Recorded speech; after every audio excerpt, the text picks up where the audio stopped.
downside to this is the possibility of being desynchronized and starting all over again. This happens more often than not, since checkpoints aren't set up to the benefit of the player. Missions like going on raids can be a tall task, as these have to be restarted from the beginning of the sequence should one fail. While boss fights do have checkpoints that restart midway through, these aren't much better as the health bars aren't replenished all the way. This lackluster checkpoint system can trap the player into completing missions that will have lost all of its fun factor.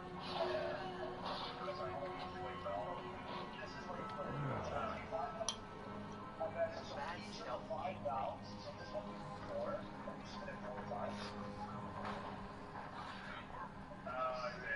Given that the basis of the series is around the Assassin's Brotherhood, stealth should be a major factor in the game. Unfortunately, Valhalla sidesteps this aspect almost entirely, placing more emphasis on aggressive combat over stealth features. While it makes sense to downplay the violence of the since the story is chronologically before the official formation of the faction, its thematic qualities have been established much later in Assassin's Creed origins. However, Eivor doesn't come with any real skills in stealth, and only minor versions of these have been brought forward. Even the hidden blade is used only occasionally, with its execution lacking the deadly accuracy from the older games. Overall, the story is listed only as an additional option, and developed as an enjoyable experience that lives up to the series title. Linear combat. It doesn't take much to master the combat in Assassin's Creed Valhalla. In fact, simple button mashing is all that's needed to get the hang of the combat mechanics. The game never tries to make battles interesting, with the basic strategy consisting of spamming the same moves to beat enemies. Although certain upgrades are available to diversify this aspect, those are ultimately unnecessary since spamming controls brings much more complexity. So many enemies attack at the same time. Brick walls are sturdy. Having to rely on This plan of finish it now. Eivor! Word of your actions in Thay. Men are pouring in from across East Anglia, and our ships stand ready. Here. It seems Oswald like the thought you... I am. Our target is Burg Castle, said to be impenetrable. Good. Let them have their false confidence. By cover of night, Baldus will lead the field at the front gates. With Rued's men distracted, our forces move on the sea gate from the backwaters at their backs. And once we're in, we'll leave no gate closed in that castle. Rued's men cannot be allowed to dig in further. Your longship, is she ready? She awaits her own special glory. Assassin's Creed games, and aren't counting the many smaller spin-offs like the Assassin's Creed Chronicle games. They need your words, Aiden.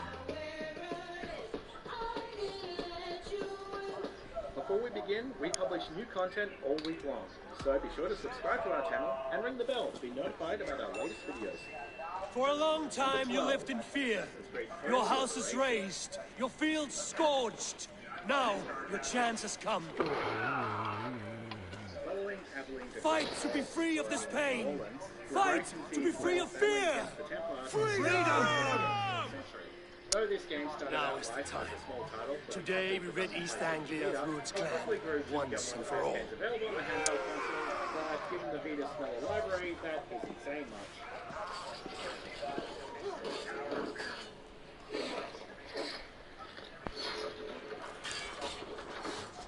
Since then, it's been released on 7th and 8th generation consoles, but the ports leave much to be desired.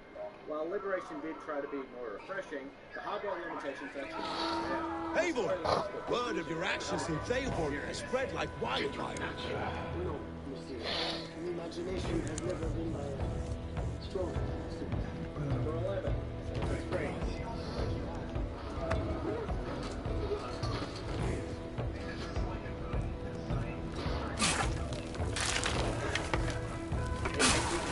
Started it all, it's definitely a classic. The original Assassin's Creed is 2 days so yes, and introducing 4 popular elements we still expect in new entries, it has plenty of issues.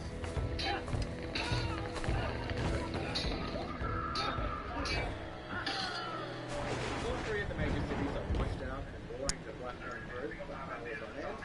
It's tedious, and don't get us started on the technical issues.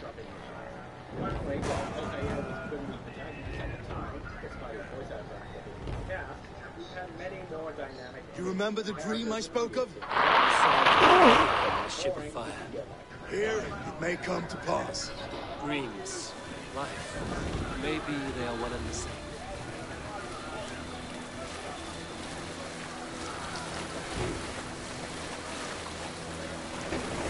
Number 10. Assassin's Creed Unity.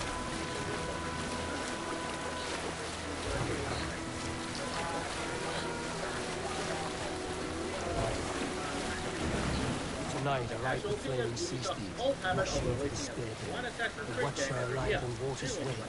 Another glory. Certainly suffered from not getting the time it needed. So the Romeo and Juliet story of Arno and Elise was at least something new, and the turmoil of the French Revolution cooked in a phenomenal setting. The game was Ready yourselves. Ruin's shit stains will see us coming.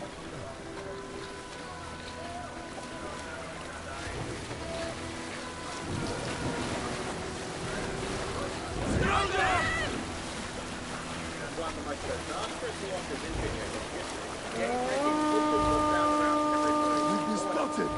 Steady! Go back and play Hold now, course! it's definitely improved, but it's hard to wash away the taste of Ready yourselves to brace, men!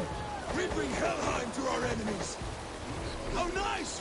They breathed us with some of their own from the air! Arrows! Odin's help! The sword maidens live and swiftly. Number 9. Assassin's Creed Sunlight. Close one, that one! Keep your shields limber! Harden yourself, men!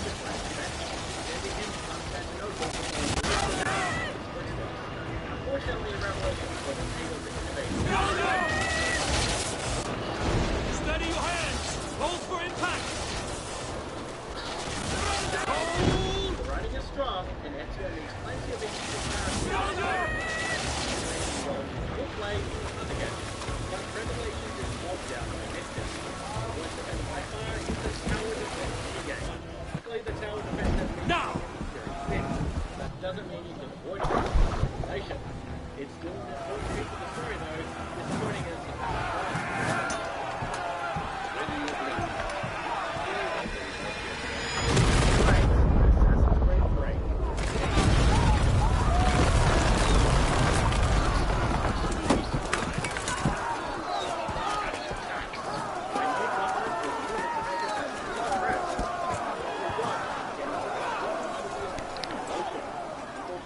Forward! Get that ram in place! We need to open these gates! the game was released. On top of the fact that Paul was an absolutely bland character. It also didn't help that strange story performances Women starts are on board! conveniently traditional roles for Revolution events. Behind Rise,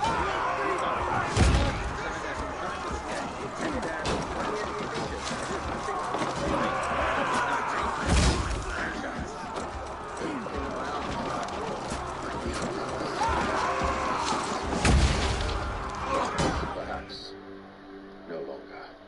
Number 7, Assassin's Creed Syndicate. Finally, you would be wise to remember that Starrick never acts alone.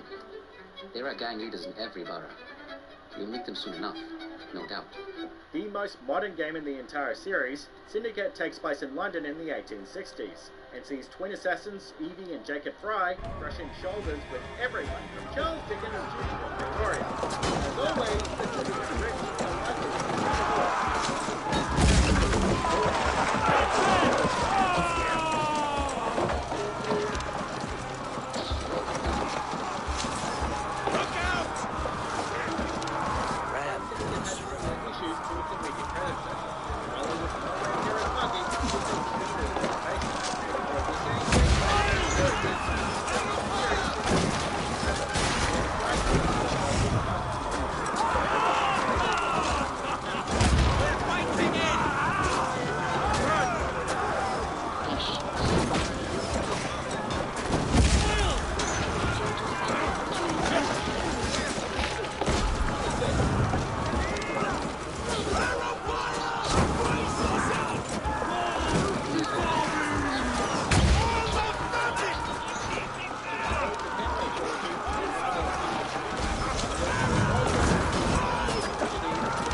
News of the Villa attack has spread across the city.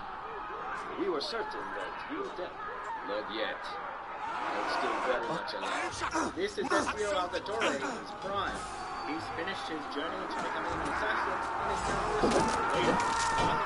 Back all units at the turning room. While the story is outstanding, the gameplay face me. Gameplay is fundamentally utter. Comes to fight. A miserable plan you lead, Ruin. Yes, and one that has bled this country dry for 2 summers.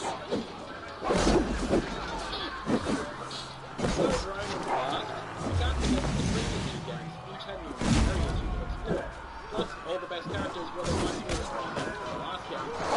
I'll do it fun. I can give you agent. I was just looking for signs of distress in the back. Perhaps you will have other systems who can point you in the right direction.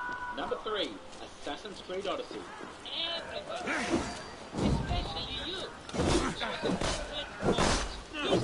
Flee, Ruin, while pity restrains my blade.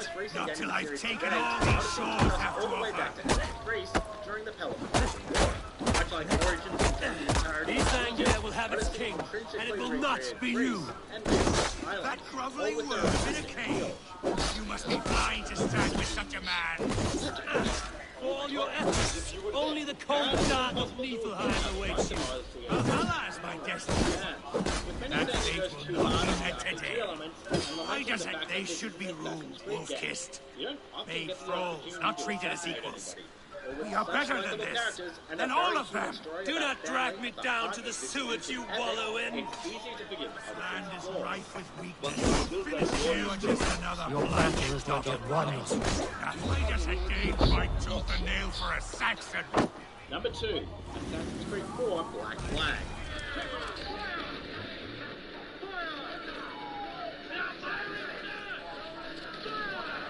While the naval combat felt a little out of place in Assassin's Creed 3, when Black Flag was released a year later, it all clicked into place. Players took on the role of the ruthless pirate Captain Kenway as he blunders to the Caribbean alongside history's most famous bandits. And what's this I hear about a planned raid on a plantation? For me, are you? Very well. Offering more freedom of exploration than any game before it, you can inhabit the beautiful environments of Cuba and the Bahamas while you hunt for treasure. Though the story takes a while to really get going, and Kenway is the most reluctant assassin in the whole series, he grows more than any other protagonist. And perhaps Black Flag would be the best game of it all if it weren't for all those tailing missions. You may not talk so much. I should speak with Oswald. See if he's well. Number 1, Assassin's Creed 2. But you... Then... Not necessary. Besides, I've no money for this doctor of yours. I should return to Elmenham. Oswald's wedding will soon begin. Altair was fine at the time, but the introduction of Ezio showed just how good of a character an assassin could be. To this day, Ezio is held up as the best protagonist the series has ever produced, leaving behind some enormous boots to fill as his trilogy concluded. At your service, Mr. Ezio. You know my name. And Assassin's Creed 2's engaging story, a personal tale about Ezio growing up and seeking revenge for the murder of his father and brothers, is largely the reason for this. It also introduced us to the brighter setting of Renaissance Italy, as Ezio travelled through Florence, Venice, and his family's Tuscan villa. An improvement of the first game in every capacity, 2 is certainly still the franchise's peak, arguably. I am in your debt. Tell me, why did you help me? You are not the only one who lost a brother to the Pazzi. Do you agree with our picks? Check out this other recent clip from Mojo Plays, and be sure to subscribe and ring the bell to be notified about our latest videos.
Wedding preparations in full bloom.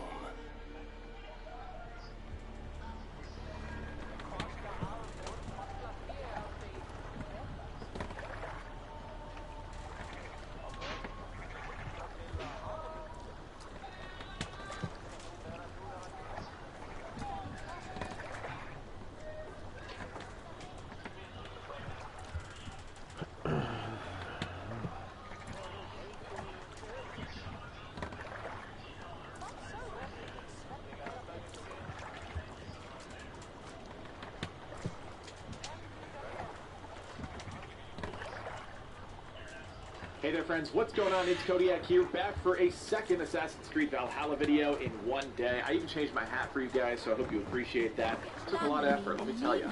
But I'm back for a good reason, because the first big title update for Assassin's Creed Valhalla is literally on our doorstep. Patch 1.1.0, this is the first free set of content that I think everybody's been looking forward to. It's going to include our first seasonal content, and some really interesting changes to the way that NPCs work, and some other things that we're going to talk about. But let's dive in, let's look at the patch notes, and let's see all the things coming in Assassin's Creed Valhalla, patch 1.1.0. Now let's just get the basic stuff out of the way first. As you guys can see here, we're looking at a decent-sized patch, anywhere from 2.4 gigs all the way up to 6.3 gigs, depending on what platform you're on. We're also talking about deployment across the entire time We're zone getting a new spectrum here. Seasons Pass 1 PM content soon for Valhalla.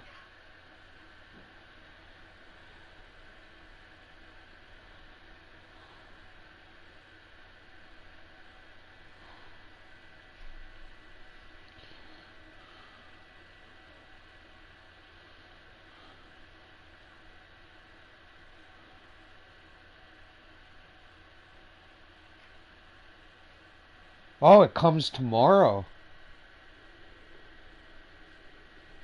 What's going on, everybody? We have going on right now a brand new title update, 1.10, which is going to be deployed tomorrow on December 15th, 2020.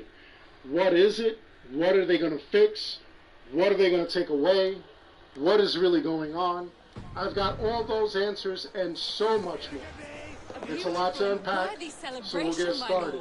I'm Dark Shred of the YouTube Assassin. May this feast set a spirit just like you to keep a king waiting at his own wedding. Yet I arrived in the end. A part of me worried you wouldn't.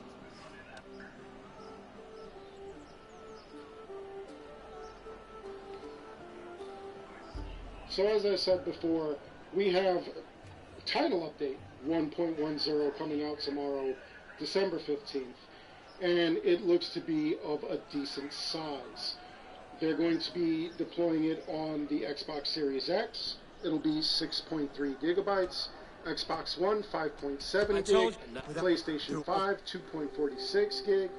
PlayStation 4, 2.4 gig actually. And then on the PC, 5.6 gig.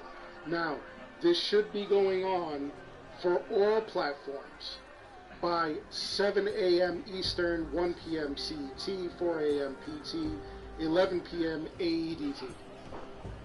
Again, those times are subject to change, who knows.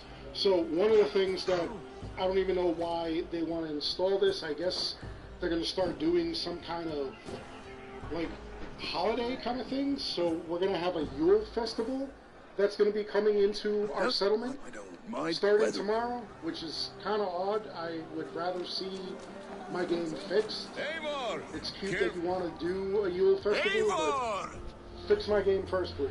Thank you. That's probably what they're doing too, Dick. The legendary animal trophies will now correctly appear in the Lone House. If you're like me, they don't show up after you killed all the legendary animals. None of their trophies are hanging at all. And it should be hanging above Ivor's room. It should be there that they're hanging, but they're not. Which is kind of like weird. So they did some balancing where they're going to tweak the NPC power level behavior. NPCs will now be a maximum difference of 51 below the player. Which is kind of odd again because that kind of removes the challenge. Barely a challenge. That's kind of strange. NPCs that are 51 power below the player will be highlighted in green, which kind of makes it kind of ridiculous. I would rather have settings for that. Skull Ivor! Let's have a drink. A little more lenient depending on your fist what is you're trying without to do. aim. This is just going to make obtaining trophies and achievements like a little bit harder. They addressed an issue where the crit spark rune would not work when slotted into bows. They addressed an issue where the wrong weapon stats were displayed for specific items. The Royal Guard, the Viper Bow, Death Sweeper, the Mark of Soul, the Doppelhanger, the Honda. Performance and stability issues are being addressed. As far as graphics, they're fixing a bunch of like the graphic stuff. Just various issues with like NPC or character animation, clipping issues, fish or fish animation, things like that. So, they're repairing it. They're also fixing the tattooed Myrna's head, which, honestly, when you bring that tattoo in, you get a duplicate piece of armor. So, again, they're fixing that. Make sure that you do all your glitches tonight, because tomorrow, everything is going to change, obviously. Now, as far as quest world events and side activities, they're addressing an issue where a sword shower in one of the locations didn't move to the assault location. They're addressing an issue where players cannot complete Honor's Hubris. Tarbin follows Ivor everywhere. The Baker's Point is completed.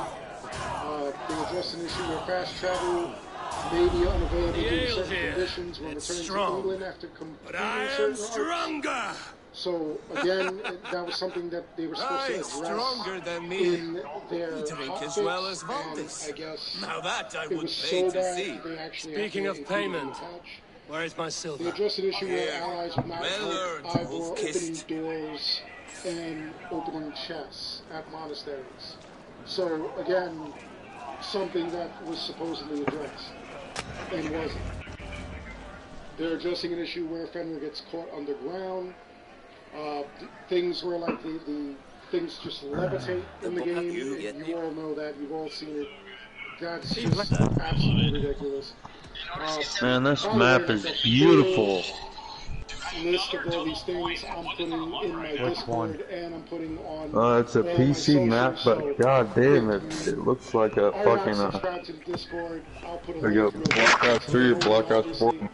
If Really you're not subscribed to any of my socials on Facebook or anything like that, you'll find all that on. That's worth a verse or two in Get some all this skull news song. ahead of time. But apparently they're addressing like tons of known issues. Like I'm looking at a really lengthy list all kinds of things. These are actually specific quests. For a sweet swine? Quests that really are preventing anybody from completing or getting a 100%. I don't see the quest that I'm having fun with, so hopefully that is addressed as well. That would be nice if they did that. So let's see, addressing various object or texture placement issues like floating trees, the long boat in the middle of the road, things like that. And instances where the player gets stuck on objects. They're also fixing various NPC behavior.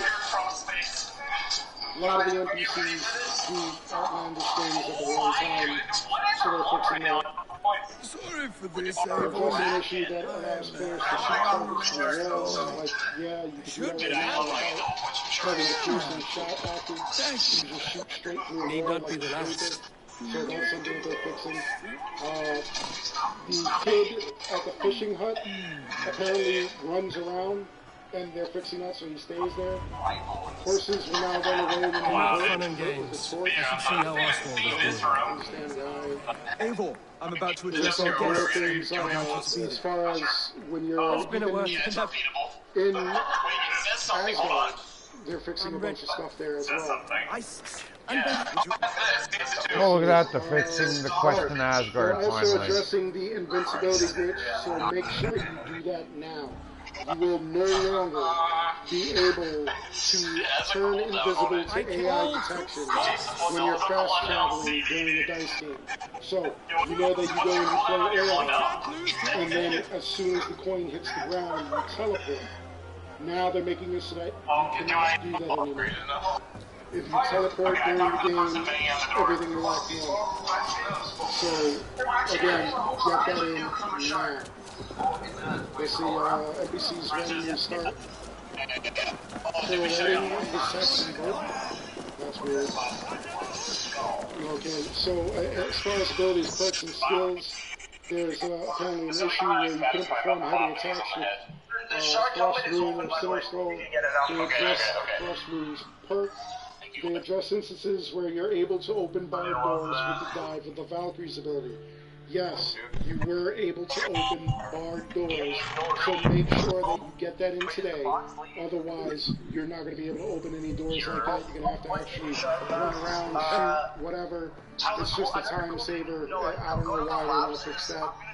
Anything that benefits the player, basically.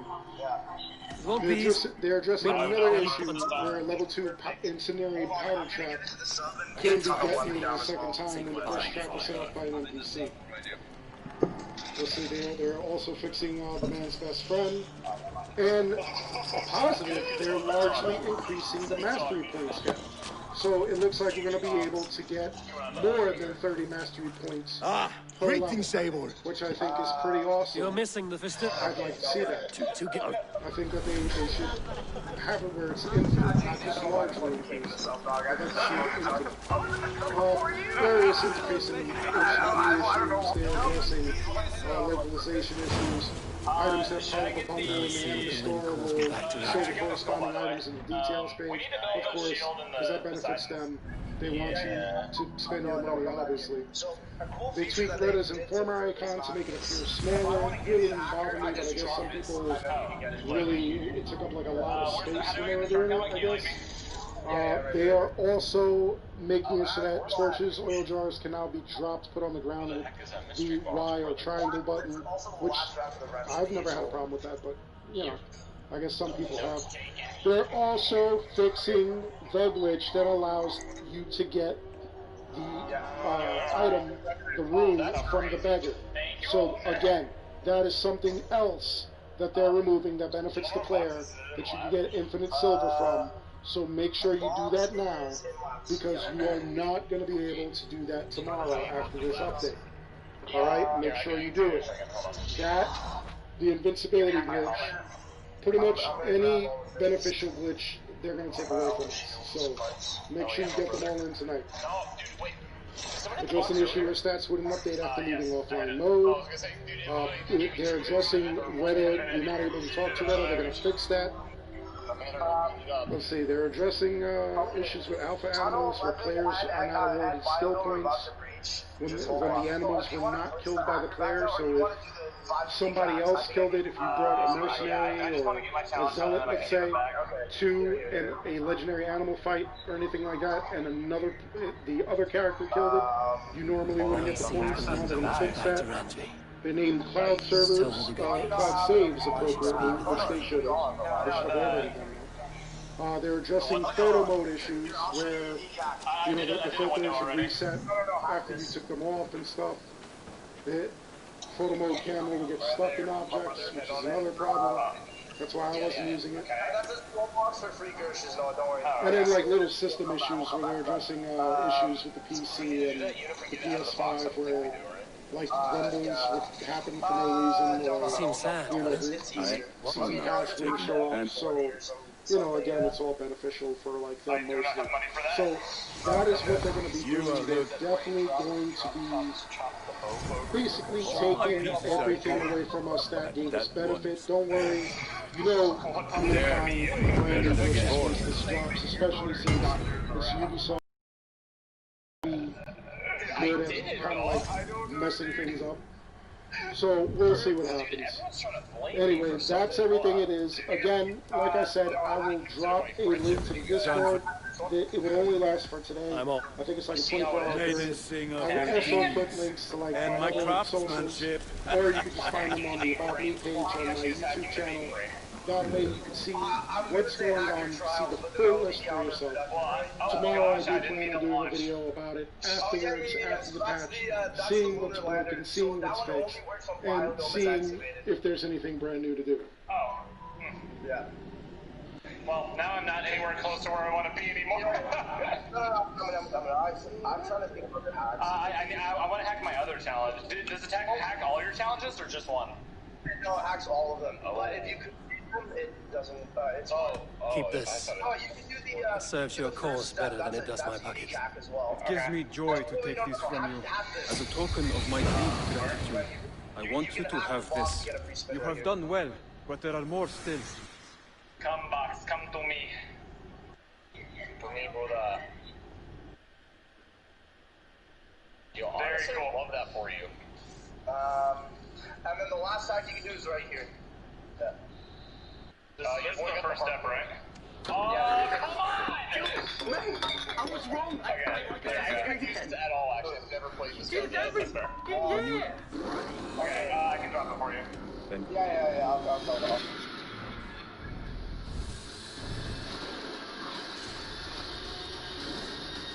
Are you also working on anything? I just got my last one. Okay. Do you guys want to do the soul box in a second? Model 11 is down, by the way. Oh yeah, the drop hacker here, Lux. Okay. Good morning, everyone.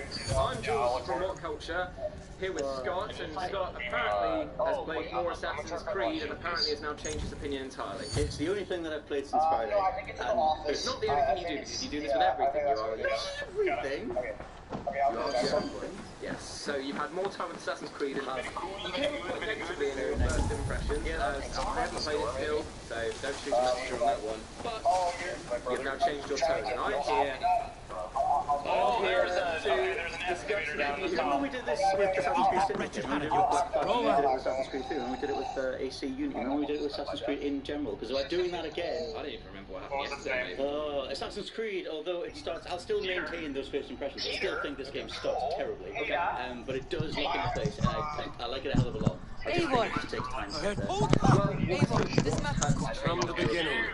One of the main things was just... Okay, so the main thing, the reason that I was so disappointed by it initially was just that realization that they haven't made a Horizon, they haven't made like a very polished game. They took time off, and this is still tell me your version version of these events. Okay. One of the initial things that hit me when I first started playing it was just that feeling of like, okay, these animations feel the same. Catch him at my stables, stealing my tools. Borrow workers. I grant entry but when I peep, you see, well, there's always going to be something like that. And it's like, yeah, true. But something like The Witcher, if you do a game as big as this, have it be more polished. Obviously, again, that game took time to get to that stage. My point is, those things hit you up front, like the new combat system is very like finicky key in quite hard to get used to. It's like a very sped up version of like Dark Souls or Bloodborne combat. Which, because they give you that as the very first thing you do, it just makes you go like, what am I doing? Who am I fighting or whatever? Yeah. And they rush to the story and stuff, and I think it makes a really bad, really rushed first impression. I've seen that opinion sort of echoed online a little bit as well. Yeah, I mean, the thing that I saw that kind of really put me off was when some guy posted up saying Assassin's Creed Origins literally interrupts itself. Good for Jill. I gave him only a taste of my knowledge. The rest he will need to figure for himself. One more thing. I do not know if you heard, but Sven passed away a short time ago. The thing is, Poor man slipped away. I think we all... There are two worthwhile things about the loot boxes. Are you going to be alright? I just need one to get loot boxes in games, right? That sounds We're still dealing with that, but anyway. So the whole thing with the loot boxes, yes, after the game gives you its first title card, which comes after the first like few hours or 5 minutes and all that kind of jazz, it does pop up and say, hey, do you want to have a better experience when you go to the store and get some boosted stuff? But it is more worthwhile and a more long-standing thing to say that I completely forgot there were even microtransactions in this, because aside from that very first thing that it does, they are not surfaced in the game at all. Okay, like, what do they actually provide, these loot boxes? They're just a different currency. They're called Helix credits or Helix coins, and you just use them to buy additional skins. It's all cosmetic stuff. Why can't they just call them mug money? Well, they could call it mug money, Cuphead mug money, but they don't do it. It should just like say like you're a mug if you buy it, but you still can. Well, yeah. But in terms of like the main progression, like I said, I completely forgot those things were even in there. When I've seen some people talk about the microtransactions and the loot-based aspect of it, I was like, oh yeah, because it's not like Shadow of War where like the game pops up with a little prompt being like, why don't you buy the thing that you don't here? Like Assassin's Creed is first and foremost a single-player experience. It's meant to be a story-focused thing, and if you don't care about loot boxes, which you certainly do not, then You will need to cross the river at some point if you want to enter Grangershire. If you know a better way, I would love to hear it. Is swimming not an option? I know you got something to say about it. I don't know. Are you joking? A boat or a horse would always do, but I'm not opposed to the more traditional methods. Take that in. Get yourself another beer. Yeah, I mean, the way that they do it, it's alright. It's an alright loot system in a video game. In 2017, mate. Do you want some music? Do you want to buy some weapons or something? Hey, you can get weapons and you get free stuff for as much as you want. Although, yeah, so the way that it works is you're regularly getting a good stream of weapons, and well, it's mostly weapons. You can get outfits as well, but it's mostly weapons. Yeah, there's like 3 tiers, like your basic blue crap, then you've got rares and legendaries. You do get them in a different set, you always get something better, and it is all number crunching, which usually I hate to do because like, oh, this thing's plus 20. I love statistics, but I don't love that, like, oh, this sword is plus 20 and I need a plus 21 to beat this next thing. That kind of stuff is a very artificial way to manufacture difficulty and stuff that's not. But the loot grind in Assassin's Creed is very, like, lucrative. And it gives you a lot very fast. It doesn't make you feel like you're grinding to get stuff. It's very, like, it rolls stuff out very easily. All you need to do is just hop into your Eagle Vision, pinpoint a treasure chest and get something. That's just great. The only downside is that overall there's not that much variety. Like, there's a billion different types of spears and swords and stuff, but the actual, like, buffs that they have, there's not that much to them. Right. Like, maybe there's bleeding damage, poison damage, like, you know, like, extra crit chance for that pretty much. Yeah, and so across the course of the game, like, I never really got any one thing where I was like, I'm sticking with that forever. You can't upgrade them like a vendor if you really like the look of something or whatever, but I never found one item that stuck out, because it's more like Diablo. It's more like, oh, I can't wait to get the next thing, the next thing, the next thing. Yes. Okay. Which really works. That sounds like it's still enjoyable, a bit better than just having 1,000,005 weapons that you're just never going to use. It's not Destiny. No. Maybe it is. You listed a lot of problems. You listed that there was a lot of bugs and glitches. You listed that the combat wasn't great. You listed that the story felt kind of a bit lackluster. Okay. You said that there were only a few moments that you'd had that you'd enjoyed. Yeah. So how can you talk to past Scott like that? He's a nice guy. Well, he tries to be. But so let's go one by one. The bugs and the glitches. They were more a reflection of how disappointed I was that the game in general wasn't more smooth over. And like, by the way, I love that people defended it by saying it's like, oh, this is what day one patches are. It's like, yeah, but the point is, mate, it shouldn't need it. It shouldn't need it. But anyway, that's the point. It really is lovely here. I have not been this far east of the settlement. Isn't that awful?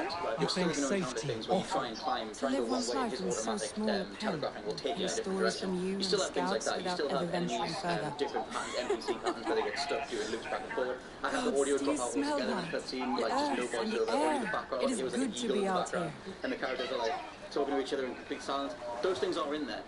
I just think that over time, and I've spent about 30 hours with it, maybe more now. Those things meet out over time, and they don't get in the way. That's the fundamental things that don't get in the way. They did when you first play. That's why I focused on them so much. I think, like I've said, it makes a bad first impression. Yeah. But once you learn to accept it, like, hey, it's not going to be a Horizon. It's not going to be perfect. You can start to focus on the positive. The story stuff picks the hell up after the first few hours. I've seen people say that the story is quite divisive, but I actually really like it. You kind of got this. Why it's making it? I mean, well, okay, spoilers, but no spoilers. But well, some people have said that Bionic is the best protagonist since Ezio, and other people have just said that the story's all over the place and it's not going anywhere. It's not that hard. People like the 10 ways from Black Cloud, and I would say that Arno is also in the community. I would actually say that a lot of the protagonists are fine. Jacob and Evie were great from something. But anyway, the whole point of it is that he is avenging the death of his son or daughter. I actually forget what sex the daughter or the kid is, but he loses his kid. Right. And he's basically got these hieroglyphics on his arm relating to these different targets he's going to kill. And every time he kills them, he guts one off his arm because he's like, that's what I live for now. That's not very healthy. It's not very healthy, and he's in the desert, so he's not going to last. Yeah, that's going to be infected. Lizards and wind. But yeah, so he's basically trying to kill a lot of people.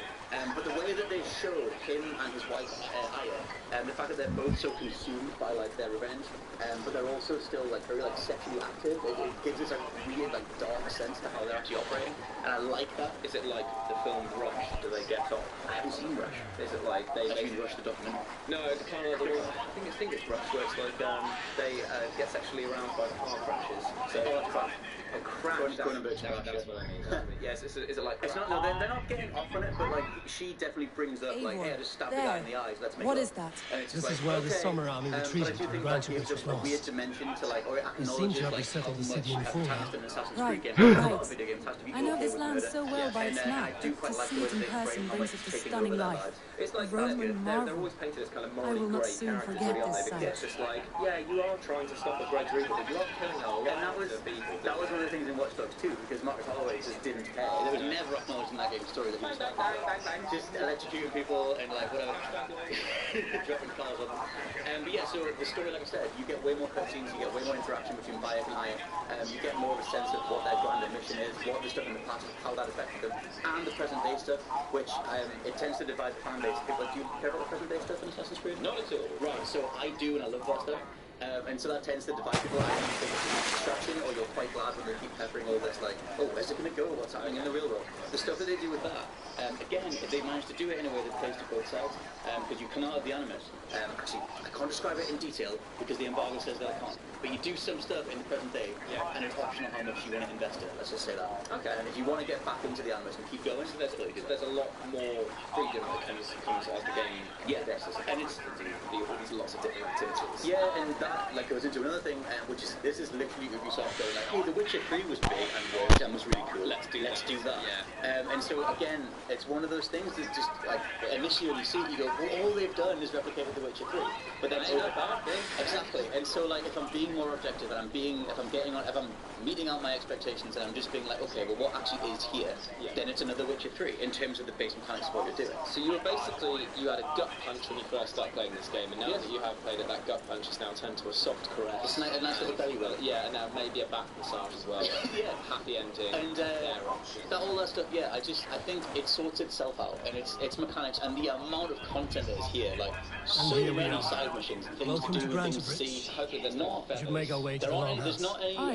It's bigger than I imagined. Rustic, beautiful, but everything seems quite new.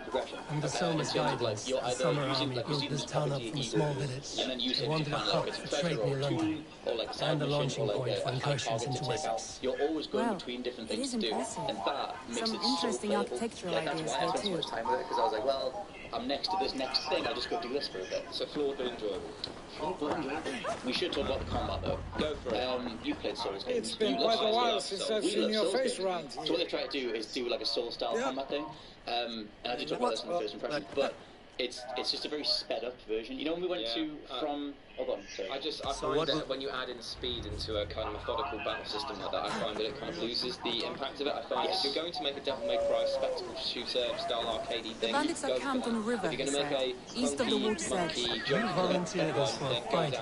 just don't try Is that your idea of a pleasant ride through the country? It must be. Have no impact, or you end up with a Batman. Away from the table for a day and already you are lusting for and blood. again, I'm feeling you must know the well. thing is, right, there is next to nothing in the way of a tutorial. I wonder if they just looked at Breath of the Wild and said, games don't need tutorials, people will figure it out. And it works in Breath of the Wild because that game's progression is way more like giving and more easy, encourages you to see things. In this, the reason that I came away from it so negative immediately is because you just drop into it. It's like, here's quest, here's combat, here's this. And if you do whatever you want to do well, then you feel like, well, that's the game. And then it immediately puts you off. I did not know any better. It would have benefited them wholeheartedly to have a set of missions that introduce you to a variety of abilities, like use your eagle to do this, then take them out this way, then go to a stack of hay and whistle and someone, do whatever. But the combat is this weird, like, sped up version of Soul. So it's very much meant to be like a one-on-one combat, shoulder button attacks, you're dodging, you're parrying, all that kind of thing. And it can fall apart when you start fighting multiple enemies, because it is so speedy and frenetic that, like, you just get attacked and you've but that encourages you to be stealthy, and this is easily, all of your the best stealth they've ever done. Not to say that it's a very good stealth system, but it's the best they've ever done. Because, I mean, you took control AC Syndicate before we even got, like a reliable game. It was one of those things where the way that you played all the Assassin's Creed games was you just hide around the corner and be like, well, I guess I'm in cover then. And then sometimes they'd even be like, no, just don't see you. Yeah, exactly, and it was never that reliable. And unless you popped in on Eagle Vision, you never really knew where people were. This one, the literal Eagle Vision, and then you can tag everybody, and you can, like, take your time, go place to place. So they do make more games. Yeah, basically go, okay, let's just put this feature into this game, but let's also have save it for this game. And eventually, Ubisoft are going to release the best game in the world. Perfected certain games and limited those other bits. And eventually they'll be like, let's just pull it all together. Yeah, and then it'll be like, oh, there you go, Far Cry 10. And the next one, yeah, maybe it will be like you have to buy every single level. By your personality. But yeah, it's that was another thing that does hit you if you play a lot of video games and you play a lot of Ubisoft stuff, you'll notice just how much they're picking and dropping in things from their other games. It does work though. Like, that's the thing, it's that balance of objectivity and subjectivity. As an Assassin's Creed fan, like, sadly, or whatever the hell I am, I do like Assassin's Creed a lot, but the actual mechanics at the heart of it do play very well, and they're very, like, some things are serviceable, some things are genuinely enjoyable, and there's nothing that genuinely gets in the way. I think the main first impression was that I was disappointed, because I wanted a Horizon, I wanted something that was polished and mirror sheen, because Ubisoft have the budget, this should be the next Uncharted Horizon, it should be perfect, and it's not.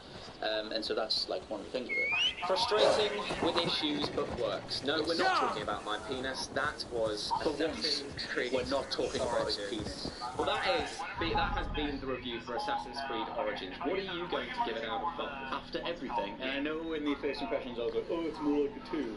I'm going to give it a 4. I think that the bugs and the animation problems do get in the way. It's definitely not a very polished game. But they satisfy the fans in a really cool way. The mission variety is like phenomenal. Like every mission you do is a different thing. Cool. And the depth of the world is brilliant. You can literally do the whole digital tourism thing and just breathe in Egypt. Climb up the Pyramid of Giza and leap off and all that kind of stuff. Without all the rubbish and the bin bags that are usually floating about. If you actually ever been to Egypt, all the fact that it's like the city is right there next to it. The Curse of the Pharaohs expansion for Assassin's Creed Origins has been out for a good few days now. I've played a solid 10 hours or so. I've played through the entirety of the main story and all the fun side quests. There's still plenty to do in the open world, but I'm in a very comfortable position now to provide an educated review. So here you have it, the Curse of the Pharaohs DLC review. Obviously, I'd like to issue a quick spoiler warning before we get into anything, but now that's out of the way, let's get into the review. First thing I'd like to talk about is of course the main story. Initially, Bayek is sent 2 thieves to locate a relic. When Bayek arrives, he's immediately thrust into a fight with the shadow of a long-fallen pharaoh, which is described as the Pharaoh's We curse. are champions of Bayek Grand quickly draws the Do you know of connection any other between the towns relic that need and the liberating? Pharaoh's curse, You don't think explaining you've had the enough strange drama for happenings one in day? Upper Egypt. By We should return extending to the the entire main settlements. story, treating Or the we could have a symptoms of the drink relics illusions, to or celebrate trying our to victory. figure At out home, who's causing it. In Tekla order has to treat all the those mead and symptoms, ale we i.e. could the want. shadows of the fallen Eivor, pharaohs our appearing outing has and hardly causing begun. chaos, attacking Find us an anybody in alehouse sight. and let us Bayek make ourselves enters at home. each individual Let's pharaoh's return the tomb, horse. enter And if their your thirst afterlives, remains, and fight these pharaohs in we'll look the afterlife, around. lifting the curse and supposedly putting them to rest. The story provides a sense of mystery. You're just as unsure as to what's going on as Bayek is. The sense of mystery really hits home because that's something that I feel made Assassin's Creed 1 and 2 feel so special. Furthermore, the ending of the story is satisfying, but definitely does not feel like an end to Bayek's journey. Neither does the Hidden Ones DLC, furthering my belief that Bayek both needs and deserves a sequel. On the topic of Bayek, his character continues to shine in the Curse of the Pharaohs. He's still the same intelligent, friendly, and at the same time petrifyingly scary man that he's always been.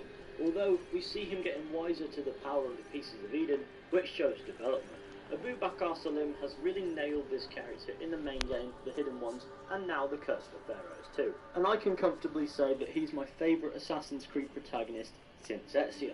If Bayek were to have a sequel or even a trilogy, I feel as if he'd be able to challenge even that. Moving on, for a DLC, the open world is huge.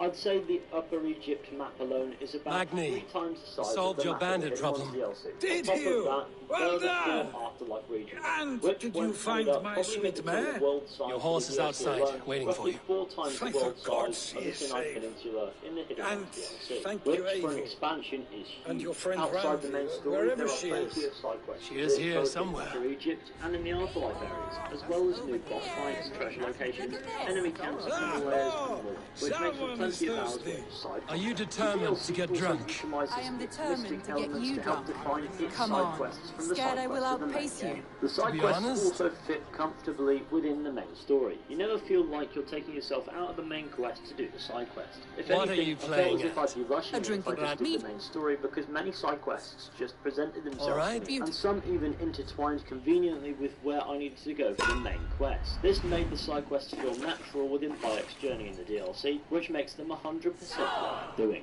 The afterlife regions are beautiful and unique, all feeling weird and more than mortal in their own glorious ways. These regions are definitely worth exploring and can be visited at any time, no matter where you are in the story. Although, to be fair, I would recommend leveling up before going to some of them, because they're all initially leveled to the level required to do the quests that take you to them. These regions aren't just a means to an end within the main quest, they have their own stuff going on. So definitely don't leave these places without exploring them first, or without the intentions of taking that. As for the Pharaoh boss fights, they're definitely more challenging than anything we've seen in Assassin's Creed Origins so far. The Pharaoh boss fights aren't too difficult either. Staggering already? One part made the Pharaoh do a lot of damage with 1 or 2 hits, almost completely depleting his health, meaning you can only really afford to get hit if you're on full health. All the while they can absorb a lot of damage, but these boss fights in the open world are timed, and you have to balance care and haste, meaning a solid tactic is essential. But if you figure out their attack patterns, it becomes a game of muscle memory, meaning that the challenge fades once you get used to how each Pharaoh attacks. If you don't have weapons that give you health on hit, you're going to find these bosses harder regardless. So as Should not far have as the tried to Pharaoh boss outdrink me, fights are Randvi. concerned, challenge is More definitely up. present, It's a sunken tower. but It's not near the necessarily hall. I as know. much in the open world, as long as you know what you're doing. In the afterlife, hope to Pharaoh see you boss again. fights, they're not timed, so you can take Randy. as much care as you want. However, Turn the any Pharaohs time. do deal a lot of damage, and because they're more powerful in their afterlife, they can absorb a lot of damage. But if you dash away, Thank you they won't for stay away. everything. They'll probably charge at you, so you kind of have to come up with a tactic that doesn't have you dawdle for too long yourself. But like I said, the boss fights aren't necessarily too hard once you know what you're doing, but because they do present some challenge, it makes for quite a I fun think you may have experience. punctured But poor once you Magni's defeat them heart in their back there. afterlives, What I've can I noticed say? that they do Not the first, pop up and it will in not be the last. Upper Egypt I name regions you Randvi, at least as slayer far of as I'm aware. bandits, So if you breaker haven't of fully hearts. upgraded your gear I will by this sound point, it with and you've pride. got some charms at the Sunniva start, described you as have to go powerful, into the a afterlife desolate yet and peaceful hunt place. Scorpion I am things. eager to so see it's it. not like you can't After get a the full shards of the day of star once action, the Pharaoh finally disappears. you wish to Moving calm on down. just for a really I've had my fill of the adventure. DLC shows Time us for a little even more rest. ancient Egyptian mythology, which makes for an interesting silver lining to this mystical-based Assassin's Creed experience, which does actually lead into a criticism I have had for the entire game. I was As wondering much as the something. Discovery Tour was You and fun, Soma. I feel as if they Was could there have just something added more a to your bond? database to the main game You as spoke well. of her That with would a have made particular the Curse shine of the in your Pharaohs, eyes. mystical We grew elements, very and close, all that very Egyptian quickly. mythology a little Is that bit what you mean? more learnable, I suppose is the word I'm going to use. And when I say the Discovery Tour was fun, I mean I spent three fucking hours just to get a did white something Senu skin. happen I'm a between fat you fuck. two? Another What thing sort that of the Curse of the question is Pharaohs that? expansion An did innocent right one. was the fact that it Innocent had as its a own newborn soundtrack. babe. If you don't remember Nothing back to my happened Hidden between Ones us. review, I mentioned That is how my it would have been better if the DLC I find had its that own soundtrack. disappointing. Well, the Curse of the Pharaohs If I were does you, have I might its have tested the own musical waters. score, Eivor, at least to the point entangled where by it's a hardy noticeably Jarl different. schooner as she It leads sets her a army good to tone for the victory DLC, and and it prosperity. fits with all the mystical rather elements appealing and so on and match. so forth. As far as criticisms for this I'm DLC going to go, pretend I'm your quite last stumped with words were things taken to by say. the wind, However, I Randy. would say If you that must. with the greater quest mass, there are quite a few rescue Troll missions. versus Also, when corruption in the match. afterlives, and there are the Anubis gods all over the place, when you engage them, sometimes they will say things that regular Garns will say, but with their deep demonic voices. And that sometimes removes the gravitas from the fight, which is funny and pun intended. But if there's one thing you've noticed from the two criticisms I just gave, they're both incredibly minor. All in all, the Curse of the Pharaohs DLC is incredible. I absolutely love this DLC. There are plenty of hours of questing, bosses, treasure locations, and all that good stuff to do. The DLC is more or less the same quality of the Hidden Ones DLC, except it's on a larger scale, seemingly I'd say 3 to 4 times the size. This is my favourite DLC in any Assassin's Creed game, Look and there, honestly, that must be the it's tower. one of the Take best the bridge. DLCs that I've ever played in anything, for the sole purpose that I didn't stop loving it from the moment I started to the moment I finished, and then some dossing about afterwards. The Curse of the Pharaohs is worth every last penny of the $20 asking price, meaning I fully recommend it to anyone who played Assassin's Creed Origins and wants more content. Considering Just how as I can beautiful barely as floor Sinuva's this stories DLC, tell. and that I loved Can you it all imagine the how way it looked when through, it was I'd first say that built, as far as hundreds of DLCs winters go, ago? this is Sometimes what a when 10 looking out of at 10 the map, DLC I looks imagine like. little The Curse of the people in their Pharaohs is a little bang armies. on top quality DLC. Obviously it's not quite as good as Staring the at Blood these and Wine ruins, expansion I for The imagine Witcher people 3, of old, but imagine how that they as lived, above not and knowing beyond what would what's become of the expected monument. for top quality You have a DLC. fertile So I truly imagination. feel as if I The want a Curse view of the from the top. Pharaohs is incredible. I find it Dino? weird that my two favourite Assassin's Creed DLCs were The Hidden Ones and The Curse of the Pharaohs, the two Origins story expansions. It just shows the care that's gone into Assassin's Creed Origins, and hopefully will go into every future Assassin's Creed major installment. For Mind me, where you put Assassin's your Creed fingers. Origins has been These overall stones are an old and incredible weathered. comeback, and The Curse of the Pharaohs has just amplified that. Hopefully Assassin's Creed sticks to this level of quality and above, and doesn't fall back into fatigue with the next major installment, whenever that may be. But anyway, thank you all for watching this. This was my Curse of the Pharaohs review. I hope you all enjoyed. Be sure to go ahead, leave a like, subscribe, share. Let me know what you think about the DLC down in the comment section, and I will see you all very soon with another video at some point.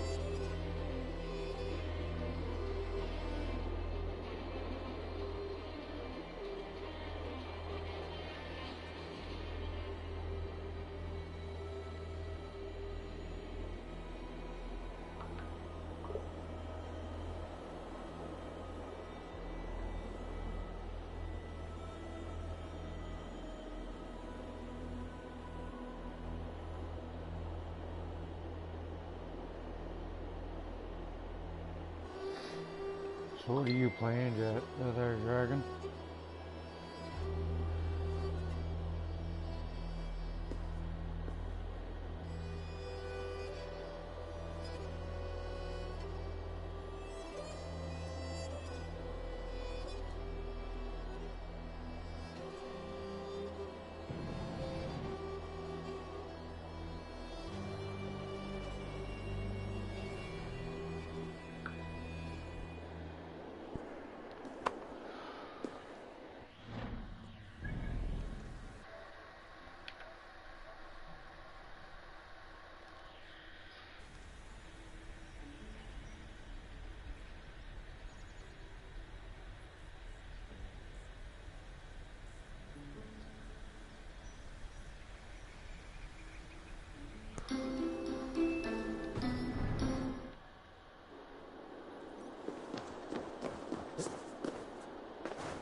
your strength and take flight.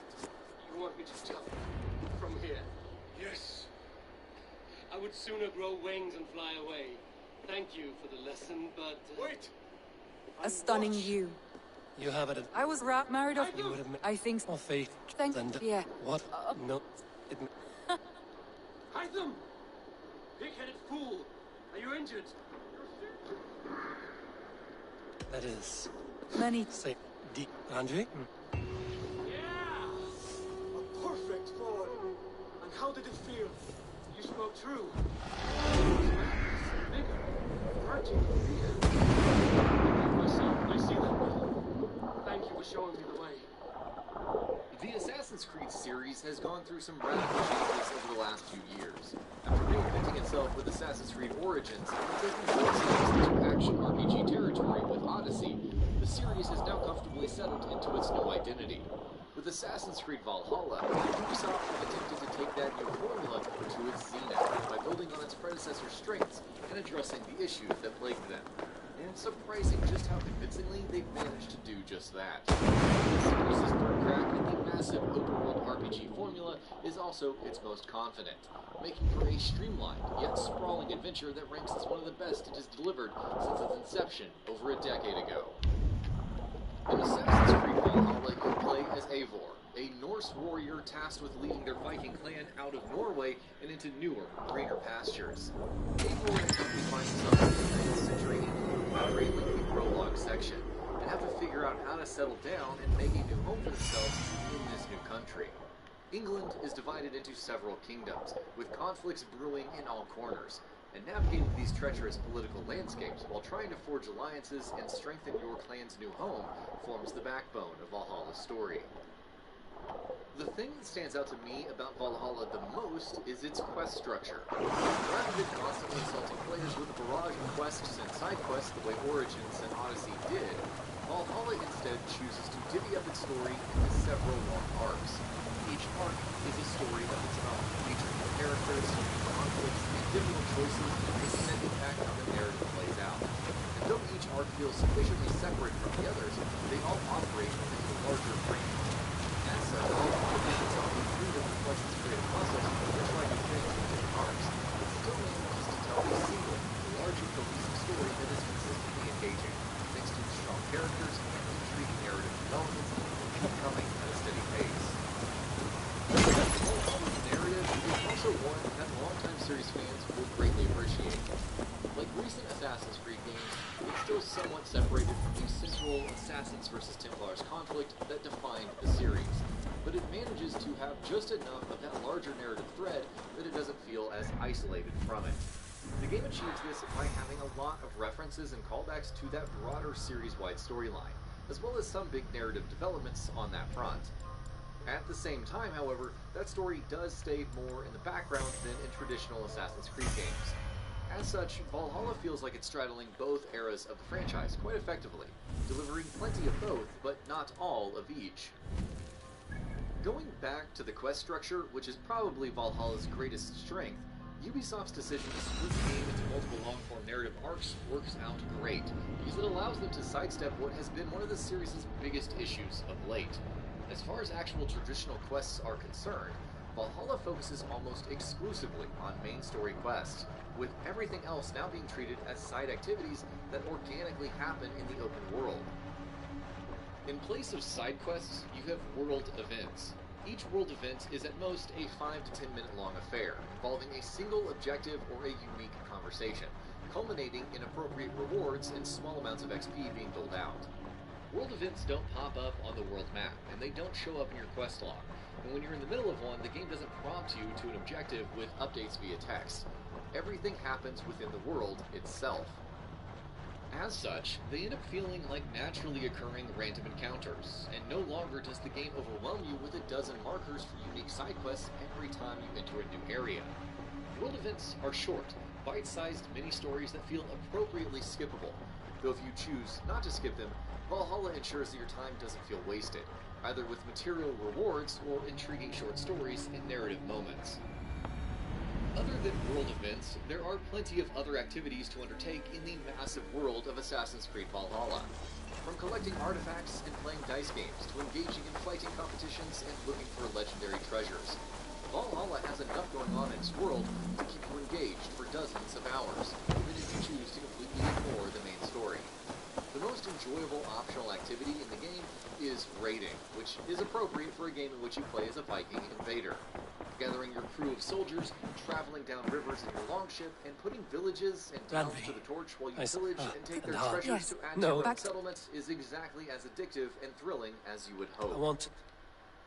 That aforementioned settlement, called Ravensthorpe, is the heart and soul of Assassin's Creed Valhalla, in terms of both story and gameplay.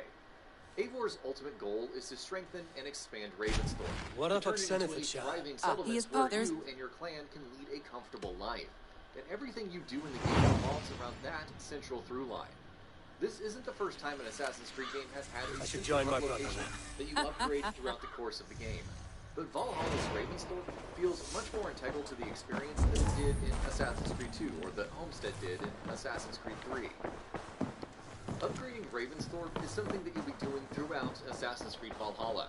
Your primary means of doing so is by unlocking and building new structures, and doing that enough levels up the settlement, with there being 6 levels in total. From a fishing hut to stables to a museum and a barracks, from individual houses for characters to buildings such as bakeries to make your feasts that much grander. There's a vast array of options as far as new buildings and upgrades are concerned, and most feel like meaningful additions to your Viking community. Returning to Ravensthorpe after finishing a long arc feels like coming back home, as it should, and watching the settlement grow over time, going from a ramshackle collection of tents in the beginning to a bustling town full of amenities and allies later on in the game, feels incredibly gratifying. It pulls the whole experience together quite effectively. In keeping with Valhalla's central strength of being a more cohesive and streamlined experience, progression mechanics have also been polished very well. There's a vast skill tree to dive into in the game, and it has enough depth and complexity to make stealth, melee, and ranged builds feel equally viable, without ever locking you into a single path of progression, and easily letting you respawn your character if you ever want to. The progression's pacing is much more consistent as well, which means grinding for instance doesn't feel nearly as compulsory as it has in recent Assassin's Creed games, which complements the game's redefined quest structure very well. Various passive abilities, such as a perfect dodge that slows down time, or performing takedowns that instantly fill your adrenaline meter, can also be unlocked through the skill tree. Meanwhile, interestingly enough, the more active combat abilities in this game are unlocked not by leveling up, but by exploring. There are various books of knowledge scattered throughout the world of Assassin's Creed Valhalla, and each of them either unlocks new abilities or powers up the ones that you've already unlocked. Getting to each of these is also a challenge, either because they're guarded heavily behind enemy lines, or because finding the path to them is a challenge in and of itself. Tying this part of character progression into more active gameplay actions and exploration works out very well, and ensures that taking on optional open-world activities feels even more meaningful and rewarding. The decisions you make for your character's loot and gear also have more weight in Valhalla. Rather than giving you dozens of new gear pieces to equip and discard every few minutes, Valhalla puts a greater emphasis on upgrading the gear that you already have, which is done through resources and materials that you find in the open world, or by slotting runes into them to give you more buffs. You'll spend far more time with the armor sets and weapons in your possession than you did in Origins or Odyssey, because upgrading and making them feel more effective feels much more rewarding than swapping them out for new loot. The one area where Assassin's Creed Valhalla feels like a bit of a step back from Odyssey, to me personally at least, is the combat. It's not a drastic step back by any means. By and large, the combat system here is largely similar to the previous 2 games. If you like the combat then, you'll like it now. It just feels a bit slower, and as such, a bit clunkier than it did in Odyssey. I suppose that slower, more visceral combat does make sense given the game's Viking theme, but nevertheless, I do miss the thrilling, fast-paced, punchy combat of Assassin's Creed Odyssey. From a visual perspective, Assassin's Creed Valhalla is unsurprisingly beautiful. Large, varied worlds that are teeming with life and atmosphere are sort of a specialty for this series, and Valhalla definitely does not disappoint on that front. Both Norway and the much larger England are beautiful locations, and the game often left me slack-jawed with striking, beautiful vistas and landscapes. After all this time, Unity still remains the best-looking game in the series, but with Valhalla, the series has come closer to that level of visual fidelity than ever before. There are still some technical issues here that need to be called out, though. Several NPCs, especially those that aren't important characters in the story, have laughably bad animations and facial models. The latter especially has been an issue with Assassin's Creed games for a while now. And while the main characters definitely look much better, it's disappointing that this is something that still hasn't been addressed on a larger scale. Meanwhile, other issues that fans of the series will be familiar with, extra pop-in, instances of characters walking into walls in the background, or getting momentarily stuck in the environment's geometry, still pop up every now and then. Assassin's Creed Origins and Odyssey were impressive games, and I don't want to underplay just how good both of them were. But both of them also felt a bit too massive for their own good, Odyssey especially. Ubisoft bloat is something that we've all spoken about over the past few years, and Assassin's Creed's recent efforts were perfectly addressing that issue. They could feel a bit too cluttered, as if they were attempting too many things and sacrificing cohesion as a result. Valhalla sidesteps that problem. It delivers a massive, sprawling adventure that stands toe-to-toe with its predecessor in terms of size and scope, but it packages its systems, its world, and its story in a much more cohesive fashion. Assassin's Creed Valhalla is the most streamlined game in the series in years, without sacrificing the type and quantity of content that players have come to expect from Assassin's Creed. It is a game that works directly to address many of its predecessor's flaws, while also bringing in some intriguing takes on series and genre tropes of its own to the table. This blend of ambition and tradition makes this the series' best outing in years, one that can appeal to newcomers, recent fans, and series veterans alike, with an enthralling and potently crafted adventure. And that about does it for this video. If you enjoyed what you watched and want to see more from Gaming Bolt, you can always hit that subscribe button and turn on the bell icon next to it. That way you will never miss any of our videos.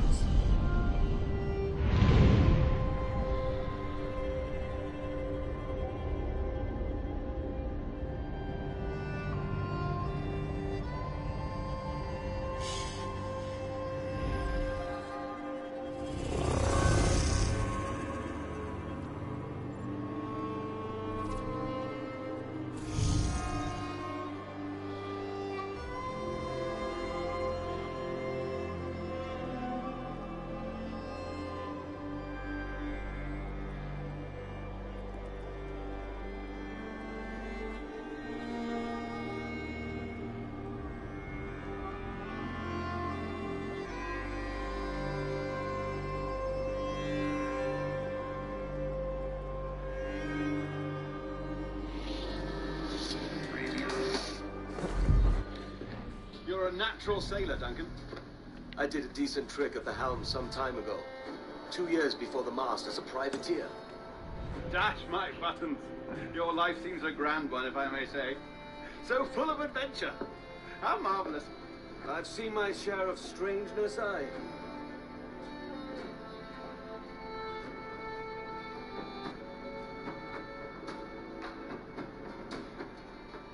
Assassin's Creed 4 Black Flag doesn't forget its roots.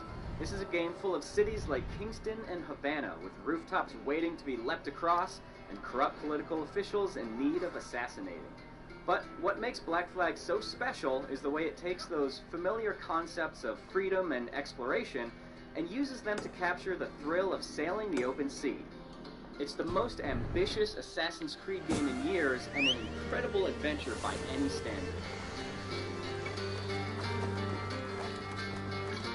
The world of Black Flag is nothing short of remarkable. Burgeoning colonies and dense jungles reflect Ubisoft's typical attention to detail, but then you have the remote islands inhabited by nothing more than crabs and sea turtles, or underwater shipwrecks where the only thing more abundant than the submerged riches are the sharks swirling around you. This is, without a doubt, the most expansive and diverse world the series has ever seen.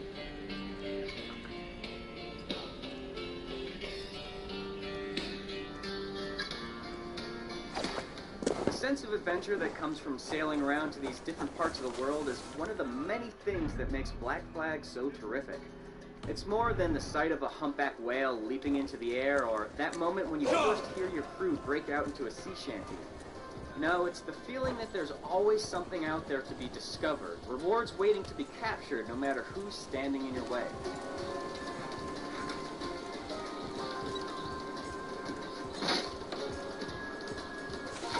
Early into the game, your goal is to turn your rickety pirate ship into a force to be reckoned with.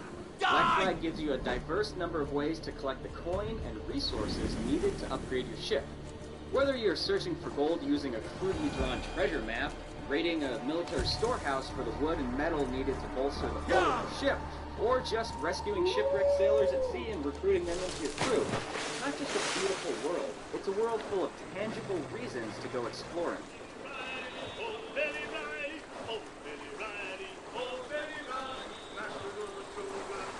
Well, exploring and fighting, because naval combat plays a huge role in your adventures. These battles are exhilarating contests of naval supremacy, where strategic positioning is far more important than a quick trigger finger.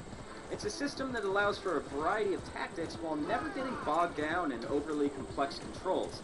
No matter whether you're picking off enemies from afar with mortar strikes or just dropping explosive barrels into the pathway of an unsuspecting ship, waging sea battles is an absolute delight. Naval combat is hardly some discrete game mode in Black Flag. It's a fundamental part of the game that's intertwined with virtually every gameplay system. Swinging aboard a ship and forcing its crew to surrender will net you even greater rewards than destroying it from afar, while taking on a seaside fortress by ship and then running in to assassinate its officers will unlock even more treasures and activities on the map. It's a game with a fantastic sense of progression, and every part of the game is linked together in a meaningful way.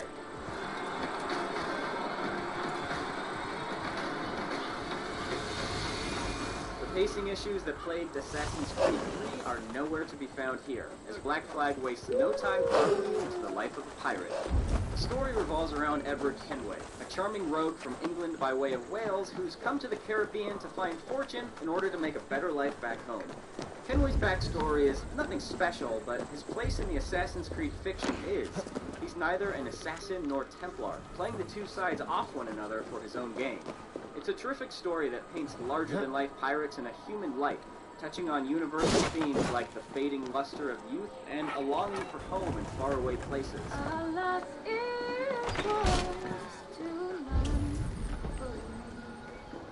The story told in the few brief trips to the present day isn't quite as impactful, but hacking into the emails of Abstergo Entertainment employees does offer an interesting look into a very different side of the Abstergo story arc. Black Flag doesn't have a lot of flaws, but there are a couple. Hide-and-seek multiplayer returns from previous games, but sadly without any creative wrinkles to freshen up the formula. And then there's the over-reliance on tailing and eavesdropping missions in single-player. These types of missions were already starting to gather dust in Assassin's Creed 3, and they haven't gotten any better with time. But your time on dry land is hardly business as usual. An improved crafting system similar to Far Cry 3 gives you a far greater incentive to hunt for wild animals, while things like being able to sabotage alarm bells adds more depth to the stealth gameplay. Add in the absurd number of side missions and collectibles found in cities, and you've got an on-foot experience that serves as a terrific complement to a new focus on sailing the open seas. And that really is a theme in Black Flag. This is a hugely ambitious game, with a lot of very different component parts to it. Yet those parts are all linked together through a fantastic sense of progression and seamless transitions between naval combat and traditional sword fighting. Each part is fantastic in its own right, but together they create something truly special.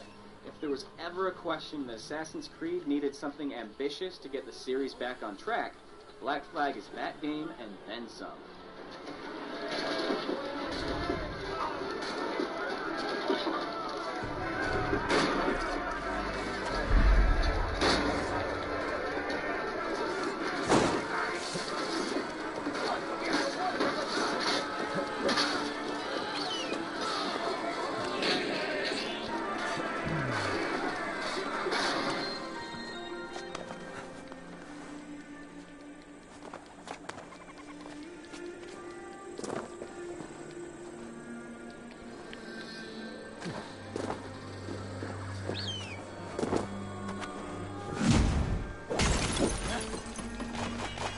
Victorian London, the place to be this year. The Assassin's Creed Syndicate takes a pair of twin assassins to the city to drive carriages, steal trains, and let loose from the atmosphere.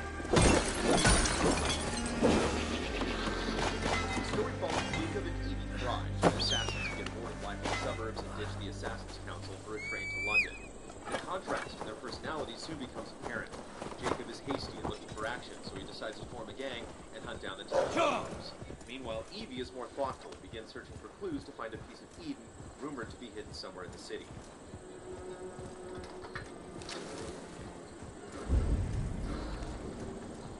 While the story missions are tied to a specific character, you can switch between the two characters any time in the open world, except in your hideout, oddly enough.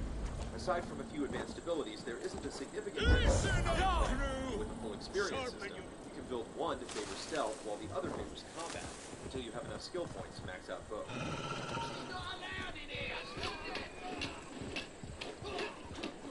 The pair's personality is portrayed through constant bickering. It can be entertaining at times, but Jacob is usually painted as an unlikable jerk and a bit of a screw-up, as Evie's missions often involve cleaning up after him. Evie is the more rational one, and she engages in more puzzles. Her story eventually feels underdeveloped in the game's later sequences, which focus almost solely on Jacob.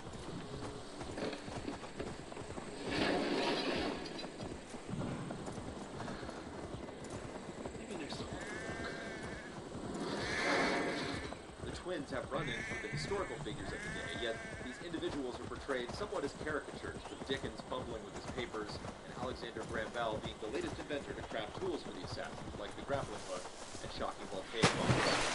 Walter? This isn't funny anymore! Present-day events haven't gone away, but they've been minimized to a handful of cutscenes. There's brief context to the assassins hunt for the same Evie, but since the present-day arc significant, it isn't strong enough to provide additional motivation for your quest. Victorian London works well in the setting. Carriages, steamships, and even child labor playing into your adventures. Even your hideout is a perpetually moving terrain. Getting around is faster than ever as you can hijack a variety of horse-drawn carriages. However, there are off-putting moments where you're essentially engaged in demolition derbies, encouraged to ram attackers and smash lampposts. Different horses are bulldozers rather than lead creatures. Your other new way of getting around is with the grappling hook, which feels fantastic as you scale buildings, and it can also be used to zipline across gaps, saving the trouble of dropping to ground level or vaulting over obstacles. The open world is littered with things to do. Helix glitches, pressed flowers, and beer bottles, yes, beer bottles, are the latest round of collectibles that are just there for the taking, and after so many years of gathering similar items, it simply doesn't feel worth the effort. Music boxes, however, stand out, as there's more of a puzzle element to finding them. You have to compare photos, examine the environment, and listen to their tune. The main downside is that with 32 to collect, even that process can get a bit exhausting.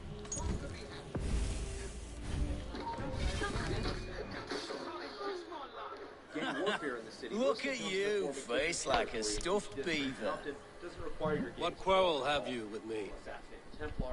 None. I am but an observer of your sparrow-like weakness, and I wish to make it known in verse. Flighting, then. You understand. There's not much to make killing one random target stand out for the next.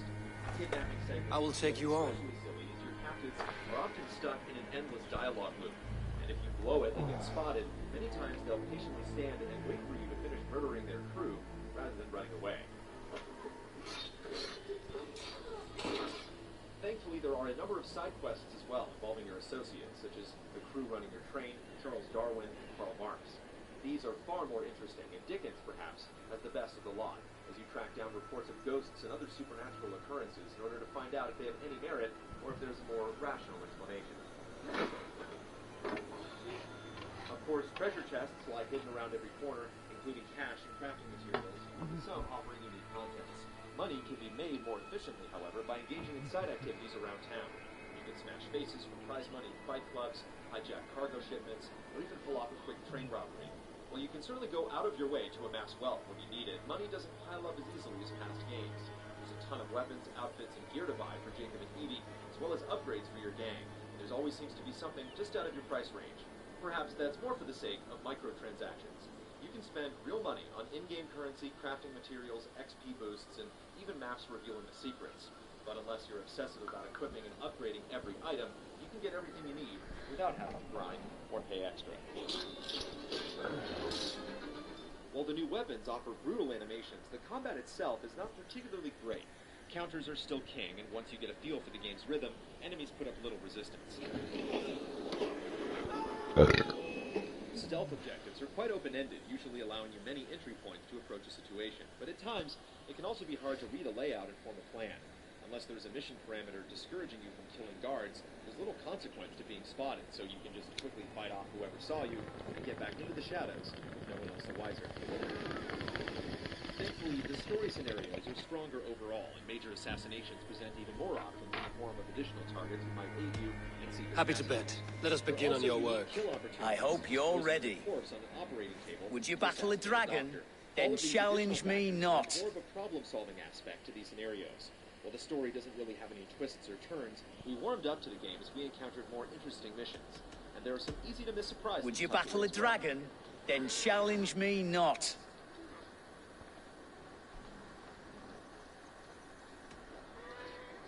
In terms of glitches, we saw nothing You're like more of a vermin. Unity, A although silly old there is rat. occasionally an out-of-place citizen. The squealings of a pig. I expected no better. I'm possessed of a strength that would scare off a bear. But it isn't a deal breaker.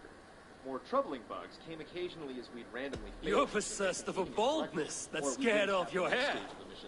Great! I've the heart of a lion, the loins of a horse. The environment in Syndicate's You've London the are quite brain of a beautiful. donkey to challenge a Norse. I could warn that. Let me end now by saying you think you're a beast. You declare you're the most, but I've found you're the least. And it's awe-inspiring to climb the houses of Huh. Parliament. or Sharp as an eagle's talons. Music by Austin You've Wintour earned is your also winnings fantastic, today. fitting the era, and it doesn't wear itself out on a single main theme, adopting different feels in different areas.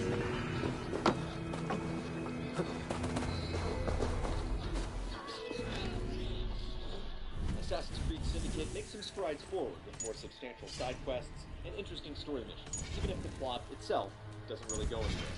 Exploring this recreation of London is a marvel, but the repetitive cycle of taking territories and gathering pointless collectibles quickly wears thin. While gameplay pillars and stealth and combat still feel lacking. It's the most modern Assassin's Creed has been, but the Industrial Revolution doesn't quite bring the series into a new age.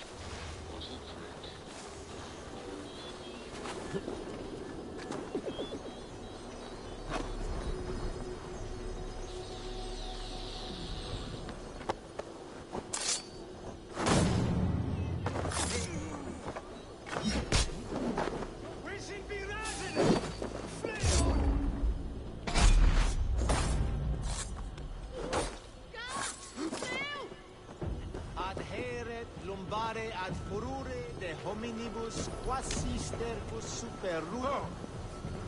What is? Where is?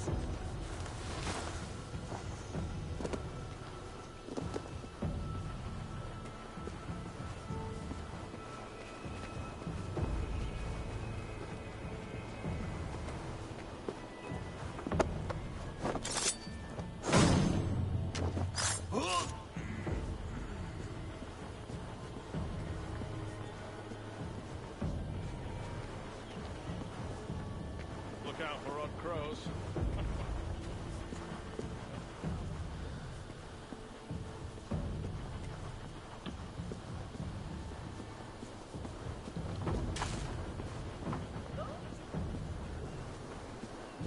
Gott im Bildchen, nicht gut.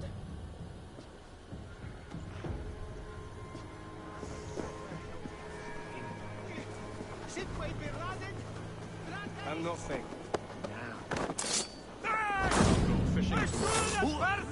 No!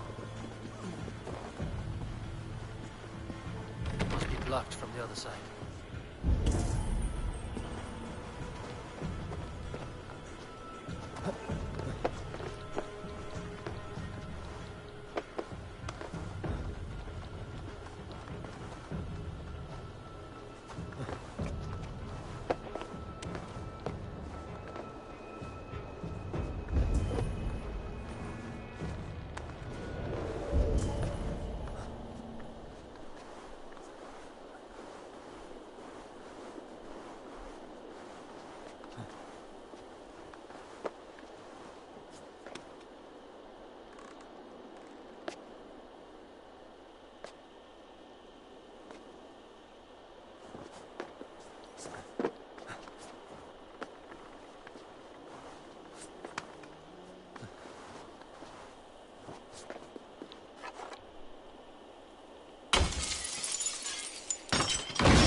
Okay, so I'm just going to talk about what I think about Assassin's Creed Odyssey. This is going to be just a very quick video to say that I think it's overall a really good game, that I think if you enjoyed Origins, you're probably going to enjoy this, so long as you weren't burnt out by Origins, because this is very similar. I'm going to say that, for me, a number of gameplay changes were made that moved this from being something I didn't enjoy in Origins to being something that I did enjoy in Odyssey. But that there are still some big things that I think hurt this franchise a lot.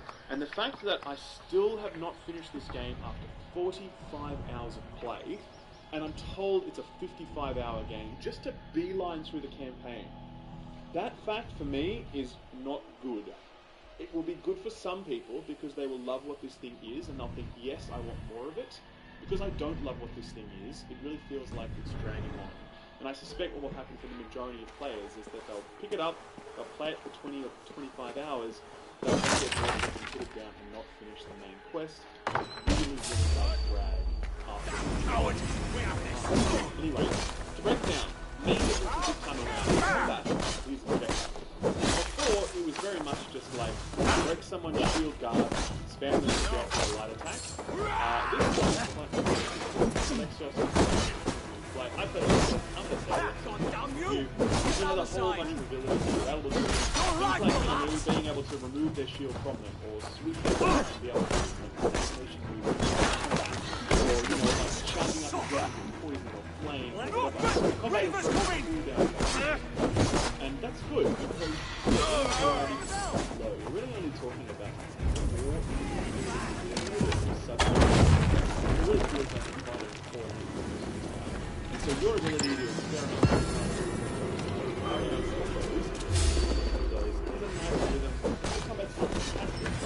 decent enough and step up and sort of is also improved. So we have Ellipsis, this time. Work with me! He's a big character, he's a mercenary, and his motivation is sort of muddled throughout most of the game. But, you know, overall it's kind of like, yeah, you don't need a long way. It's the story of, like, rip the dog off! His family was separated and he's going on Odyssey to I won't spoil it, game, but I will say that, like, this is a good job of drawing you into that and creating some moments around that story. And I really wish that it did a much faster job of wrapping it up, because and kind of like begrudgingly so. It's like, cool, I want to see what happens in the story. I don't want to have to do all the side shit. So that's that. But I guess when I'm done with that,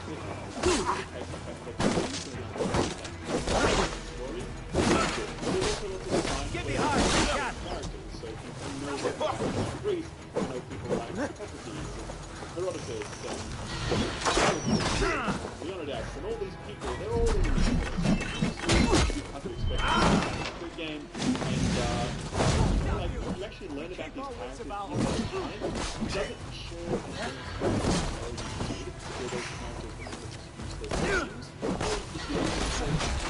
you know, you're like, well, let's just talk about healing and the nature of healing, and should we heal good people and bad people? And it's really obvious. It's kind of like it's subtle, like a sledgehammer in terms of using these characters out. But it's cool enough. The world is just like crazy big. Like, it's just, I don't know that I've ever played a game with a map as big as this. And some people can be like, yes, I love big maps, but I'm in the exact opposite of that. Like, when it comes to these games, I'm actually like, give me smaller, and give me something that I can know. Because this game is so large, it feels like No Man's Sky. it feels like the whole thing is kind of just disposable. You know, you go through it, you don't ever get to know anywhere, because as soon as you're done in one place, you're immediately looking at the map to find out where's the next place I can go to, because I need experience to keep moving forward, you know? You don't really come to memorize any of the locations, you don't become attached to the locations. And for me, that really hurts the experience. But again, some people are going to think like, yes, I love size, I love just being able to just whatever, and it's beautiful as well. Like you can't argue. It's one of the most beautiful games you'll ever see on a console. It's truly stunning. Just seeing all the scenes, you know, the way the camera pans around and everything, it's beautiful. A lot of it is reinforced from Origins as well. Like, casting mind back to Origins, if you played that, there's a lot of Greece. We have this. It's very much the same here. They've lifted those same assets from that game, and they basically built an entire game from here. That's how game development works. It's how they were able to turn this game around in the space of a year, because they were sharing all the assets between those two games. If you're looking for a vastly different visual palette and world design, it's quite different, because obviously we've got oceans and greenery versus lots of sand, but you're definitely going to feel quite similar, just like way there. To explore this world, I struggle. Spread out. I enjoy the main campaign of this game, but there are points where the campaign progresses. Give up, you! Get back here and face me! 7 levels before you progress to the next campaign. Okay, that's 7 hours of doing side quests. I don't enjoy the side quests in this game. Some of them are okay, but most of them are like, hey, go, he's lost, go find him. Oh hey, my bracelet got stolen by bandits. Go and see him. Oh hey, there's a fort over there. There's some bad guys in it. Wouldn't it be nice if someone cleared out that fort? And like, there's some dressing around that. Like, oh, my girlfriend's in that fort or something. Or hey, my long lost sword is in that fort. They do all that sort of stuff. But at the end of the day, that's it. It becomes really repetitive when I'm forced to do it. And this is really the like Achilles heel of Assassin's Creed Origins. It's just like so. You've got a good game here. You've got a good game that you don't need to drag out forcing us to do so much side content. But there are literally 3 circumstances where you will progress with the main campaign, and you can't continue that campaign unless you go away and grind multiple levels of side quests for multiple hours. If you just made the campaign so that I could beeline straight away through it without ever needing to do the side content, I would actually have loved this game far more than I'm currently loving it. Some people will appreciate that. They'll be like, dude, that's what this game is. You have to grind. You have to do side quests. That's what it is. Get on or fucking leave it alone. Don't play it. I actually like on top of this as well, there's the whole monetization thing, which I always go on about. So a lot of people don't like it when I do, but I don't care. I'm always going to talk about it. There's like XP boosters you can buy in this game. That's 50% bonus XP that you can buy with real-world cash. Fine. Some people are like, that's optional. Okay, cool. But when I see a barrier and I've got to level up 7 levels to get to the next campaign quest, and the campaign quest is all I want to do, I mean, that, like, I start asking questions in my mind. I'm like, is this a design choice because they want me to grind side content? Or is this a design choice because they want me to get fatigued and they want me to buy a booster so that I can get through this shit faster? People are going to have their own views on that. I certainly asked the question, and I think the fact that I have to ask that question at all is kind of shitty. I would rather that stuff wasn't in the game than it is. There's also heaps of exclusive items that you can get, like weapons, and like actual weapons, by the way. These aren't skins, but like actual weapons you can purchase with real-world money, as well as, you know, cosmetics and skins for your horse and your ship and all that stuff. There's a lot to be said about the way that this single-player game is monetizing itself. Some people are going to be fine with it. Some people are going to find it very offensive. You can make up your own mind. For me personally, I don't love it, and I wish it wasn't there. So in summary, I think what's fascinating about this game is that Odyssey really solidifies Assassin's Creed as an RPG series, where, you know, Origins wasn't that. Okay, Origins was an action game that was in the open world. It had some RPG leanings, but you've gone full RPG here. You have a dialogue system where, you know, you're talking to people and you can choose what to say, and your choices will absolutely affect game outcome in a very major way. Not minor stuff. I'm talking big stuff can change based on your decisions. You know, you've got this gigantic open world. You have a loot system. Loot's dropping left, right, and center. You know, you've got itemization options within that allow you to achieve build diversity. And it's actually pretty smart and pretty well constructed, to be honest with you. It's an RPG at this point. And I think what's so fascinating is that it's a thin line that separates this from The Witcher 3. It's a very thin line. If you look at every item, like everything, go down a checklist of all the different game features and systems and whatever else, and you compare them, Assassin's Creed Odyssey is pretty close to The Witcher 3 in many regards. But it's a thin line, and in that line lies all the difference, because there's an X factor that I think Witcher gives, particularly with its writing and its sense of place, that Assassin's Creed Odyssey just doesn't land. And while I believe that Odyssey is a superior game from a design perspective, from a mechanics perspective, to have that X factor. I look at its pieces as pieces rather than as an overwhelming experience like The Witcher was. And some people are going to experience that themselves. Some people are going to say, yes, Odyssey is my Witcher 3. I love it just as much or more. It's incredible. And some people are going to see, hey, I know what you were trying to do here. You had all the right pieces, but it was just missing an ingredient.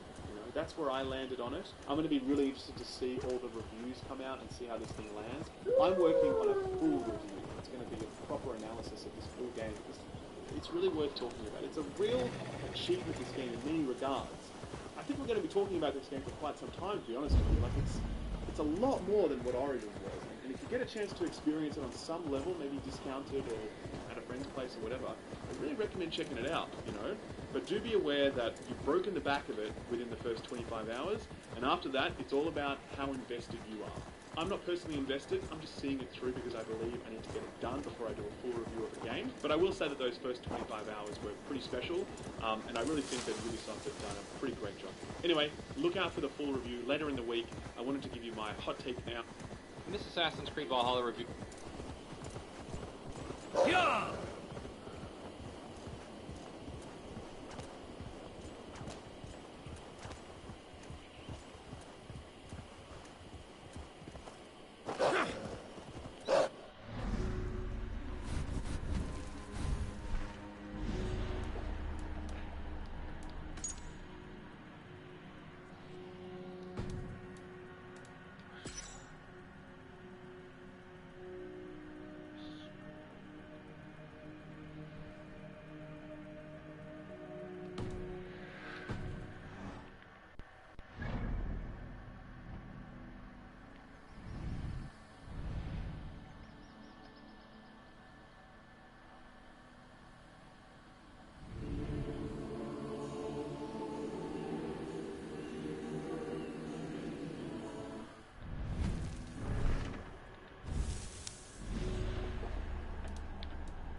If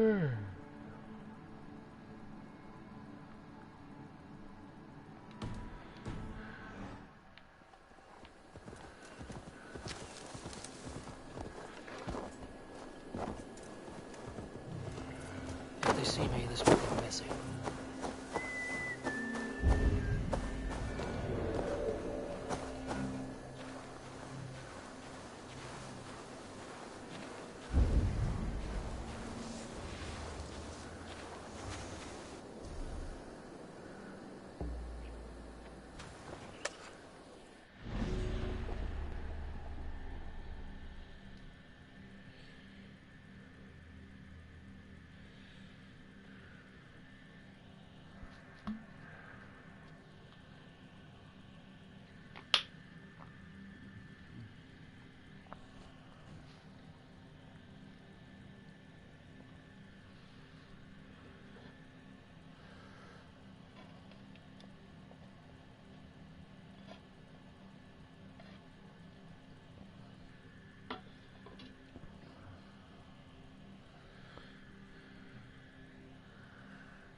Watch my lead.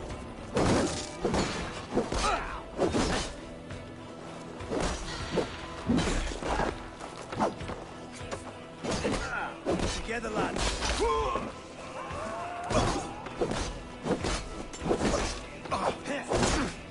That will cost you.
best.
Hey, come here.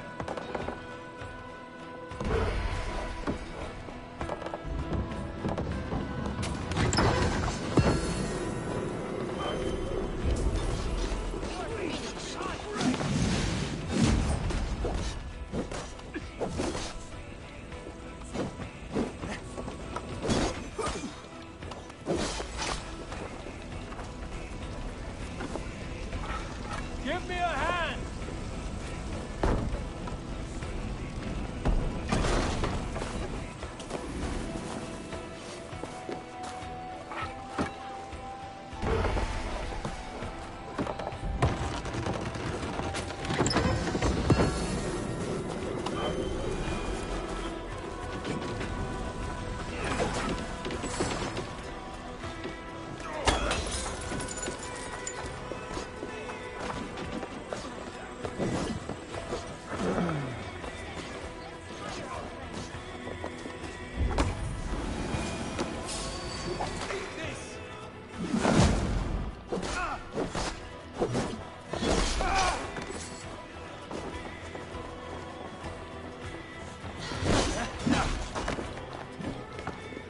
Try to fly!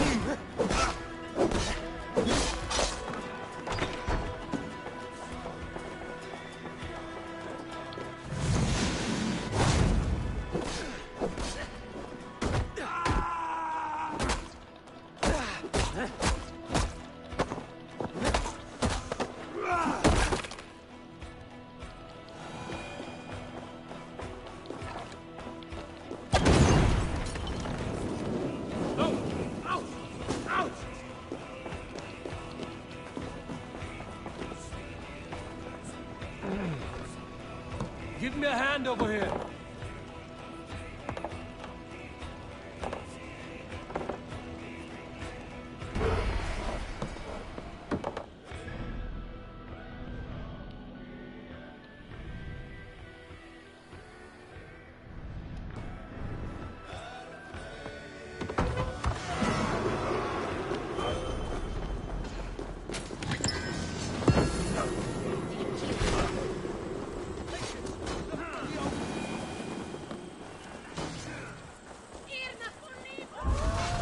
Miras edesim en astram.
We will be telling you what we think about the latest installment of the Ubisoft franchise that has spanned over a decade.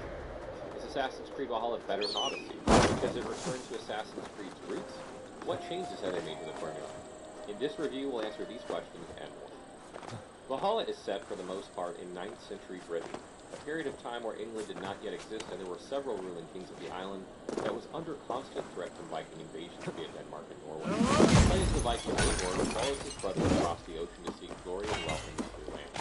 The isle is dotted with broken castles left over from centuries of foreign rulers, Roman ruins from their occupation some 500 years earlier, and of course monasteries of Christianity. And while it's not quite as impressive historically as Egypt or Greece, Ubisoft has done an outstanding job here, making Britain seem fantastic on video. You still get that Tomb Raider feeling as you explore the crypts beneath the church, in search of valuable treasure or abilities, and it really enhanced my experience with the game. The story is quite compelling, and the characters themselves are intriguing and likely familiar to some, as much of the game plays out like you're watching an episode of Vikings. I often found myself just doing the main quest line, losing track of time, and then realizing I hadn't done any other exploration elements for hours. While the story in Odyssey was good, I never truly felt this way about it, so this is definitely an improvement. The gameplay of Valhalla can be separated into two parts, exploration and combat and customization. So let's cover that first before we dive in and see how things shake out with the combat and how you can customize it. The exploration of Valhalla will be familiar to anyone who's played either Origins or Odyssey, as much of the formula remains the same. Go to some marker on the map, explore the area there, and seek out and find valuable treasure or do some sort of side activity. There are also synchronization points, just like before, that reveal areas of the map that can be fast traveled to. Traversing the landscape can be done via mount or via boat, and you can set both of them to follow the road or coast and take you to your marker. The developers also included a cinematic mode that pans the camera for a better auto-ride experience. Overall, I found the map to be fun to explore and discover, as the vistas are excellent and the unexpected locations to discover and visit enticing. What is different in terms of exploration is that you'll now have a settlement with a variety of different services, like a blacksmith or trading post, that grows as you progress the game and construct more buildings. You won't get access to services in other places, so you must build up your settlement rather than go check what mount is available at what version. Players will need to gain both supplies and raw materials in order to create these buildings, and that is done through raiding. Raiding is a new activity that allows players to pillage and loot nearby monasteries with their fellow Vikings. When triggering a raid, your Viking will join you in combat and help you defeat the forces in the area and turn things into open war very quickly. Because raiding is such an integral part of Valhalla, there is much more of a focus on outright combat than stealth mechanics, which one might expect since Vikings weren't particularly known for sneaking around. In short, this is the least assassin-y game in the franchise, and frankly it's probably time Ubisoft just drops it from the title altogether and creates a new franchise where they have the freedom to do whatever they please. The combat of Valhalla is mostly similar to Odyssey and Origins. If you play these games, then you'll feel at home. There are minor changes with some things like key bindings, etc., but these should be picked up rather quickly. And as I mentioned before, there is a heavier focus on outright combat than there has been in previous titles. In Odyssey, it always felt like stealth in some form or another was the path of the least resistance. However, when it came to head-to-head combat, it often seemed like a struggle in playing on harder difficulties. This is simply not the case with Valhalla, because the game would not work in other regards if it didn't. Beyond the actual combat itself, there is now a new skill tree that provides passive benefits to the player for each point spent. And even though it can look overwhelming, it's actually quite simple with melee ranged and assassin trees. I was building a boat. Many of the skills here actually make a return from Odyssey, so it shouldn't surprise you too much. Additionally, you now gain abilities to use in combat by finding them around the world map and this means you must explore areas thoroughly or you might miss out on valuable abilities that can make your life a lot easier. Armor and weapons are now static, and there's substantially less of them, and I mean substantially. Players are now meant to find weapons and armor sets and upgrade them and use them for their movesets or for their unique benefits they provide for much longer stretches in the game. Nothing is random, and players will get better and better loot as they progress the game and gain power levels, which is kind of like their level. There is one step in the right direction that I'd like to point out, though, and that is with the motion range of the different weapon categories. Ubisoft has managed to make each category feel unique and interesting, making me try them all to see which were my favorite ones. In this regard, I ended up rocking a greatsword because it has a fantastic moveset, and it feels simply awesome to wield. There can be no question that Ubisoft has done an outstanding job in the audiovisual department with both Origins and Odyssey, and this also holds true for Valhalla. Valhalla is simply breathtaking to look at, and despite what many have said about Ghost of Tsushima, Valhalla manages to hang in there against this rather tough competition, particularly when it comes to water effects, which are hands down some of the best in gaming today. You won't be disappointed with how the game looks, I promise you that, though it may be challenging to get 60 FPS on your machine at higher resolutions. I myself was barely able to get 60 FPS on a 2080 Ti at 4K resolution on Ultra, and it dipped below that rather frequently. Note that I am playing before the day one patch arrives, however. The sound is another area where Ubisoft has really stepped up their game, and there is dramatic improvement here. Not only is the music fantastic, but the voiceover is some of the best we've seen from them yet. If Odyssey had you worried because of the mediocre voice acting, you shouldn't be. Valhalla is so much better, and it doesn't take long to see what I mean. Regarding performance, and with the disclaimer that I played on early access, so there was no day one patch yet, there were some hiccups on frame rate as I just mentioned. For bugs, I only experienced a handful of issues in my playthrough, but some were a bit glaring, including a broken quest that I could only complete by reloading a save before I even started it. Thankfully that worked, and I wasn't totally hosed, but Valhalla is not likely to be a completely flawless masterpiece. The replayability of Assassin's Creed Valhalla does not come from things changing a lot in a second playthrough, but instead by the amount of things that you can do within the likely only playthrough you will do. You're looking at easily 100 plus hours if you do everything that you can, even with Ubisoft's compacted map size compared to Odyssey. This is not a small amount. If we look at Ubisoft's support for Odyssey with multiple DLCs, patches, and free content, and we assume that Valhalla will follow the same trend, you may be playing this game for months to come. I found it very easy to get lost in the world doing mundane things like playing Orlog the dice game, getting into drinking contests, or fighting my way to become a charismatic mastermind. Hours just flew by, and there was still more and more content to do and unlock. There are very few games that approach getting a perfect score in this category because they generally need to have a lot of game hours and very, very high quality. Many games get one or the other, but rarely do they get both. Assassin's Creed belongs in that category. If you look at our review for Odyssey, you'll see that we gave it a 9.7 in this category because of the sheer size and scope of the game.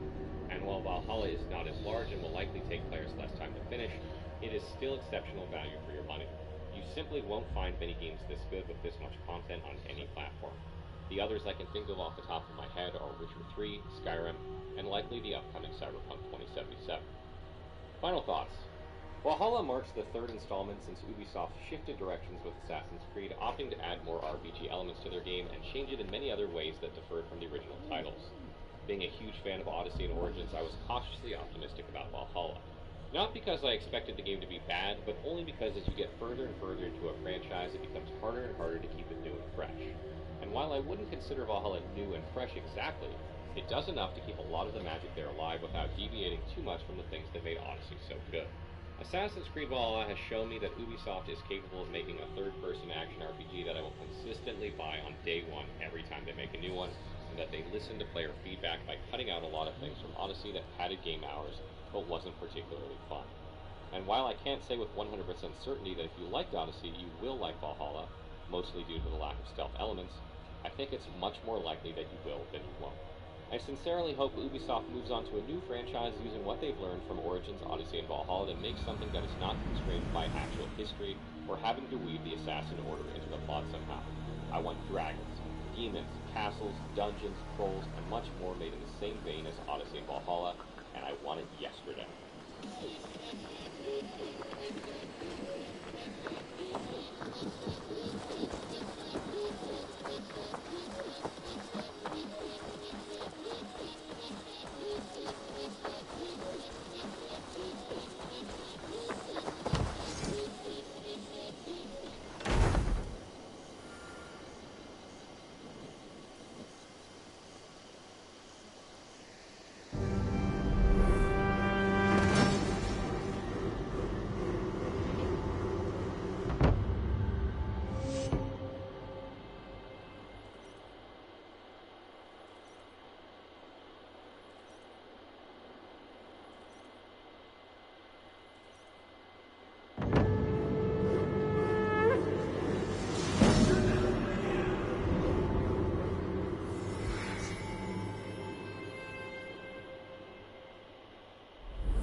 Thank you for this. And if you... I do like victory. Your weapon to bolster. If you... Go ahead. For the past few evenings, I've heard the howling of a pack of unchecked... I would A good idea. Good. This way. I last saw them prowling around just up the hill. You lead. I'll follow. Our settlement is in quite a nice spot. Beautiful terrain. Show me.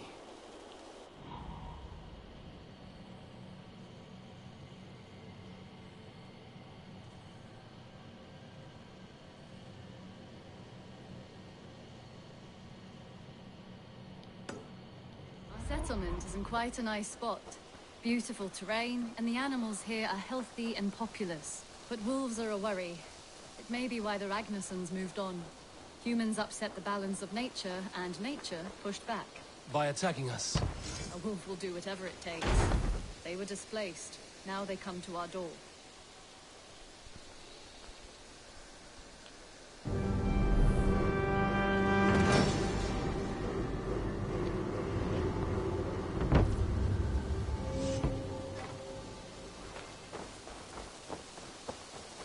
Come this way.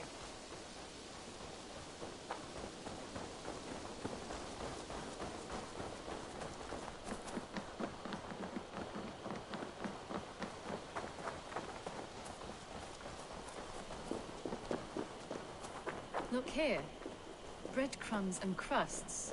They must have stolen something from Tarban's store, or off a table somewhere. You saw breadcrumbs from where you stood. They stand out clearly from the soil and grass. See there? Come, this way. Ah, smell that? That's a male wolf, marking his territory, warding off the competition. How do you know it's a male? A different odor. You pick it up.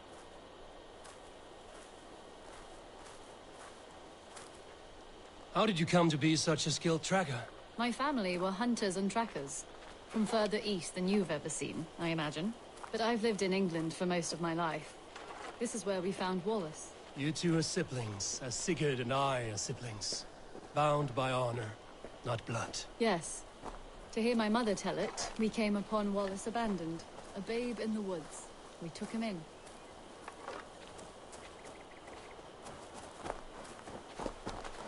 Look.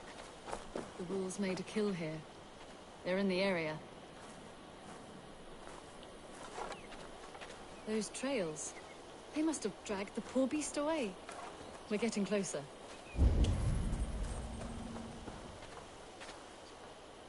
Ah, see those teeth marks on the carcass? They're different. This is the pack's doing, not just one. That's right. Let's go on. So your family found Wallace in the woods? We were traveling through the forest when I spotted a white elk ahead of us. I chased it, hoping to take it down. I lost it as I came to a clearing. And there on the ground was a wee babe, our little Wallace, swaddled and alone. Ah, look at that. The pattern on the grass. They slept here. I'm impressed, Petra. You have a raw skill. You have seen nothing just yet.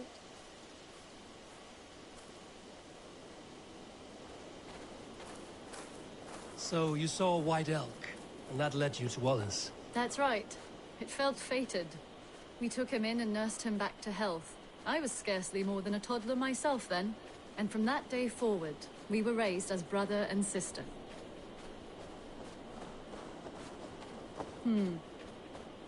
These kills are fresh. They're likely near enough to hear us. Probably fled the scene not long ago.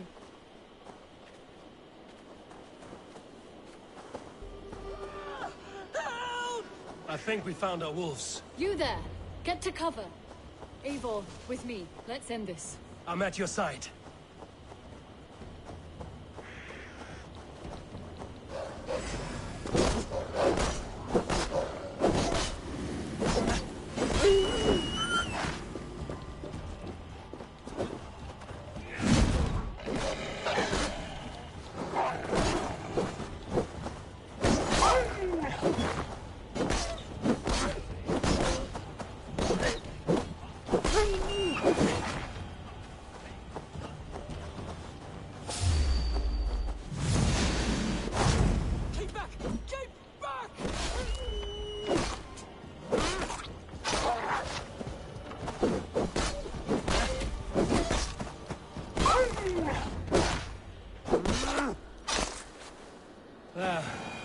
That should be all of them.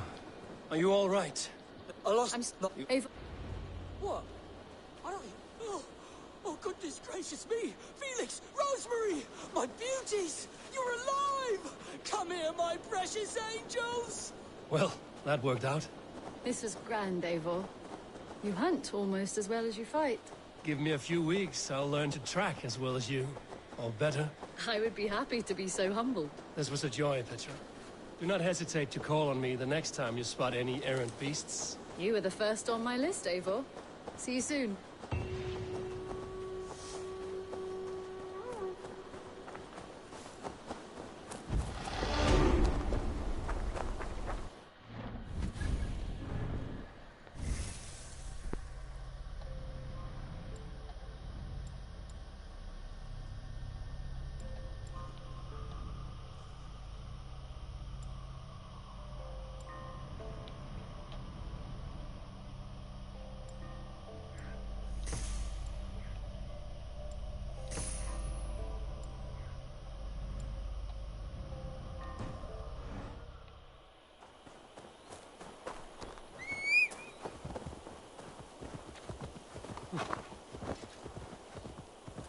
Yeah!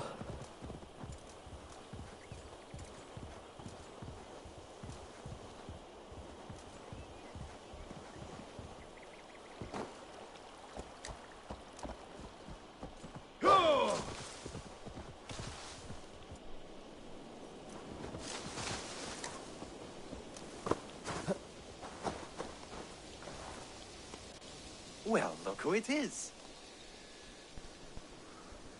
Practicing your wordplay, Albus. Ah, Eivor!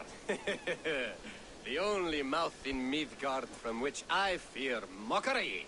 You taught me the art of writing poetry, old friend. It is only natural that I surpass you soon. How about another lesson, then? A quick flight. Right here, right now. What do you say?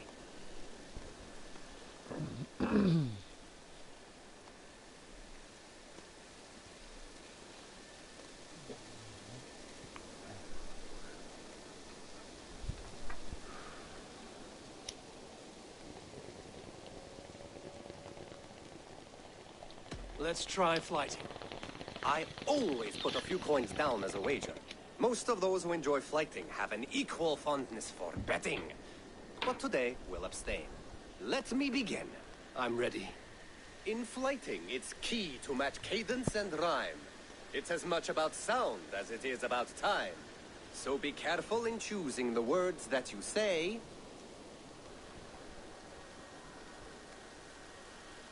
With your teaching, I'm sure my next challenger I will slay. No. The rhyme is good, but too many words upsets the rhythm. Now, let us examine meaning. In flighting, you'll need to be cutting and keen. It's about wielding wit more than venting your spleen. If I tell you you're foolish and stupid and dull,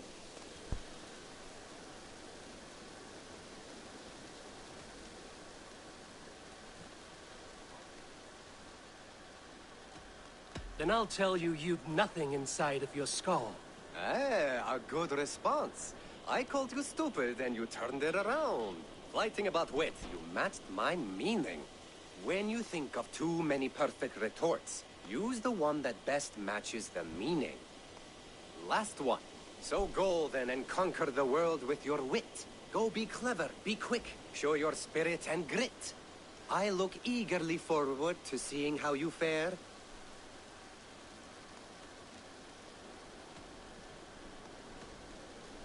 I look forward to becoming far more than you can bear. A good rhyme, but a bad structure. Close, you're close. There's...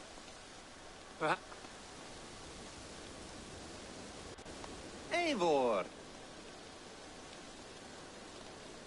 Good day. I would... I'm ready. In flighting, it's key. It's as much about sound as it is about... So be careful in choosing the words that you say.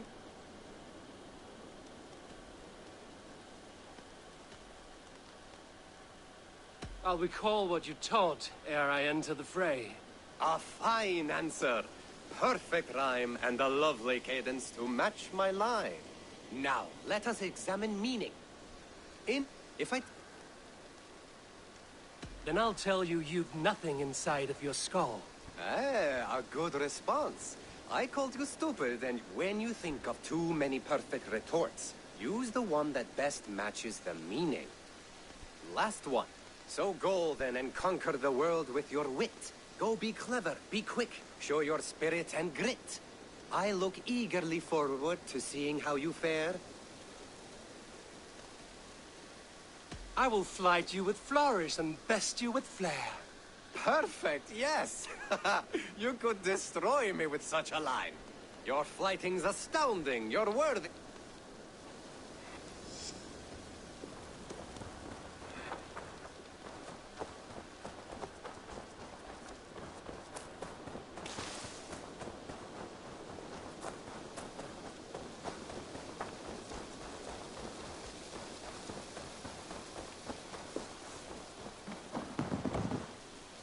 Happy to say I've refreshed my stocks.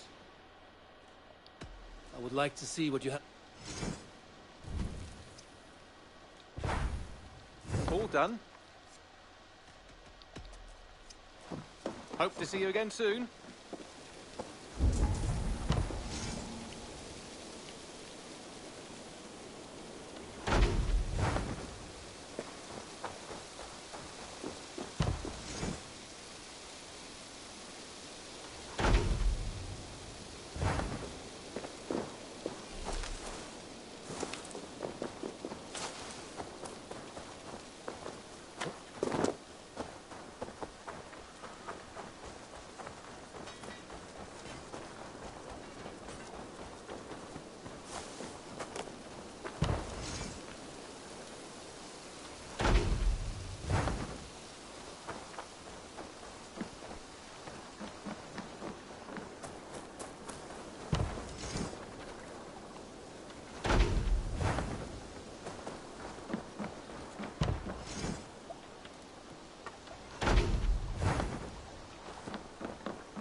Hi everyone, this is Carrick from ACG, and today I come to you tired, hungry, and smelling of the smelters. I bring you the review for Assassin's Creed Syndicate, Ubisoft's not-so-subtle attempt at figuring out how to get gangs of New York into a video game without paying Leonardo DiCaprio, the gross national product of a third-world country, to star in it.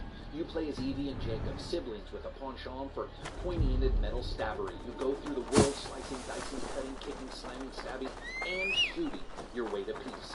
So let's see if Syndicate can do what Unity could not. Run at a decent clip without losing its damn mind, and present the gamer with a game and a story that furthers the Assassin's Creed mythos, but doesn't appear to be doing so by making the gamer wonder if it's all some giant joke at their expense. As always, if you like the review, please subscribe. So here it is, the review for Assassin's Creed Syndicate. Pissy little brothers using any excuse to wear a hood, and one of the best ideas for a make base this side of stealing Air Force One. Graphics are up first. First, let's shoot and skewer that large elephant that's in the room next to us. The pop-in is dramatically reduced from Unity, and instead is more in line with the fade-in that most other games simply present. Syndicate might not look as crisp as Unity because it is lacking the baked-in lighting that the previous title had, but it holds up its own in the frame rate department and the dynamic lighting department, all the while not having near as many of the visually defining moments of mental vivisection that occurred during Unity's brief bouts of complete complete These insanity. soldiers are tightly Syndicate wound. just looks good, but in a different way, and for many, it may arguably be a better way. Ubisoft has traded that nicer looking but completely lacking in dynamics, lighting, and unity, and moved to a day-night cycle in Syndicate, meaning less flash and detail in global lighting, but more varied environments and changes in locales, and allowing you to adventure day, dawn, dusk is a pleasant engagement, and one that I honestly feel was worth it, because not only that, the frame rate seems to hold up better than Unity did at the time, which isn't saying it doesn't occasionally stall, look around and wonder where everyone is sometimes, but it's a far more solid feeling on average than Unity's patent-pending 12 frame per second reality engine that some gamers had to live through. Sadly, not all is good here, even with some excellent texture work here and there. I'm looking for my brother, a large, outspoken Norseman. Norse? Was he part of the fight here? Probably killed by Edwin's soldiers. Get gone while you can. Look amazing though, and once again historical figures, most of them having various mental oddities, show up to keep the twins running around London doing stuff like investigating haunted houses and breaking people out of prison.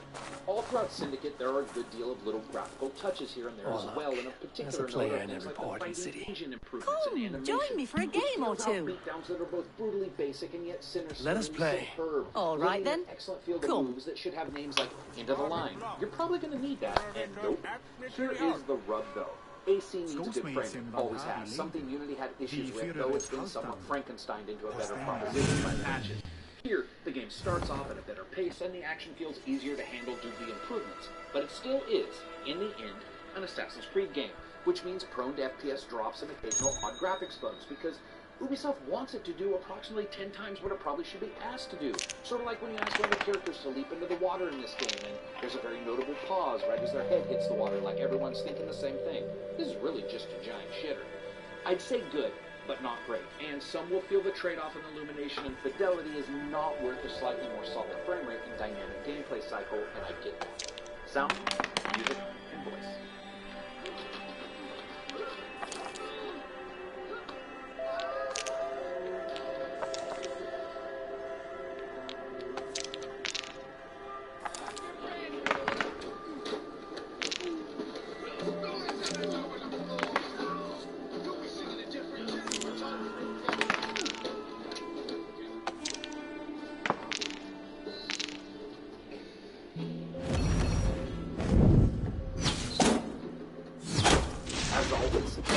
First, you know, it's so odd hearing all the machines and steam engines in an Assassin's Creed game, but here they are, and it's done well, from the smelting pots of the child labor factories to the ring of glasses coming out of a pub around the corner. It's all handled fairly well, and the mixing is good, informing the gamer, for the most part, of enemies outside their view getting ready to attack.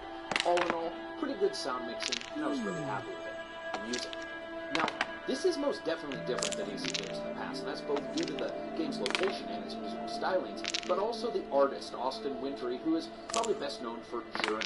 Filled with lots of moments of negative space, the music gets going when it needs to, eliciting an emotional connection with the various racial lines that live in London in the late 1860s.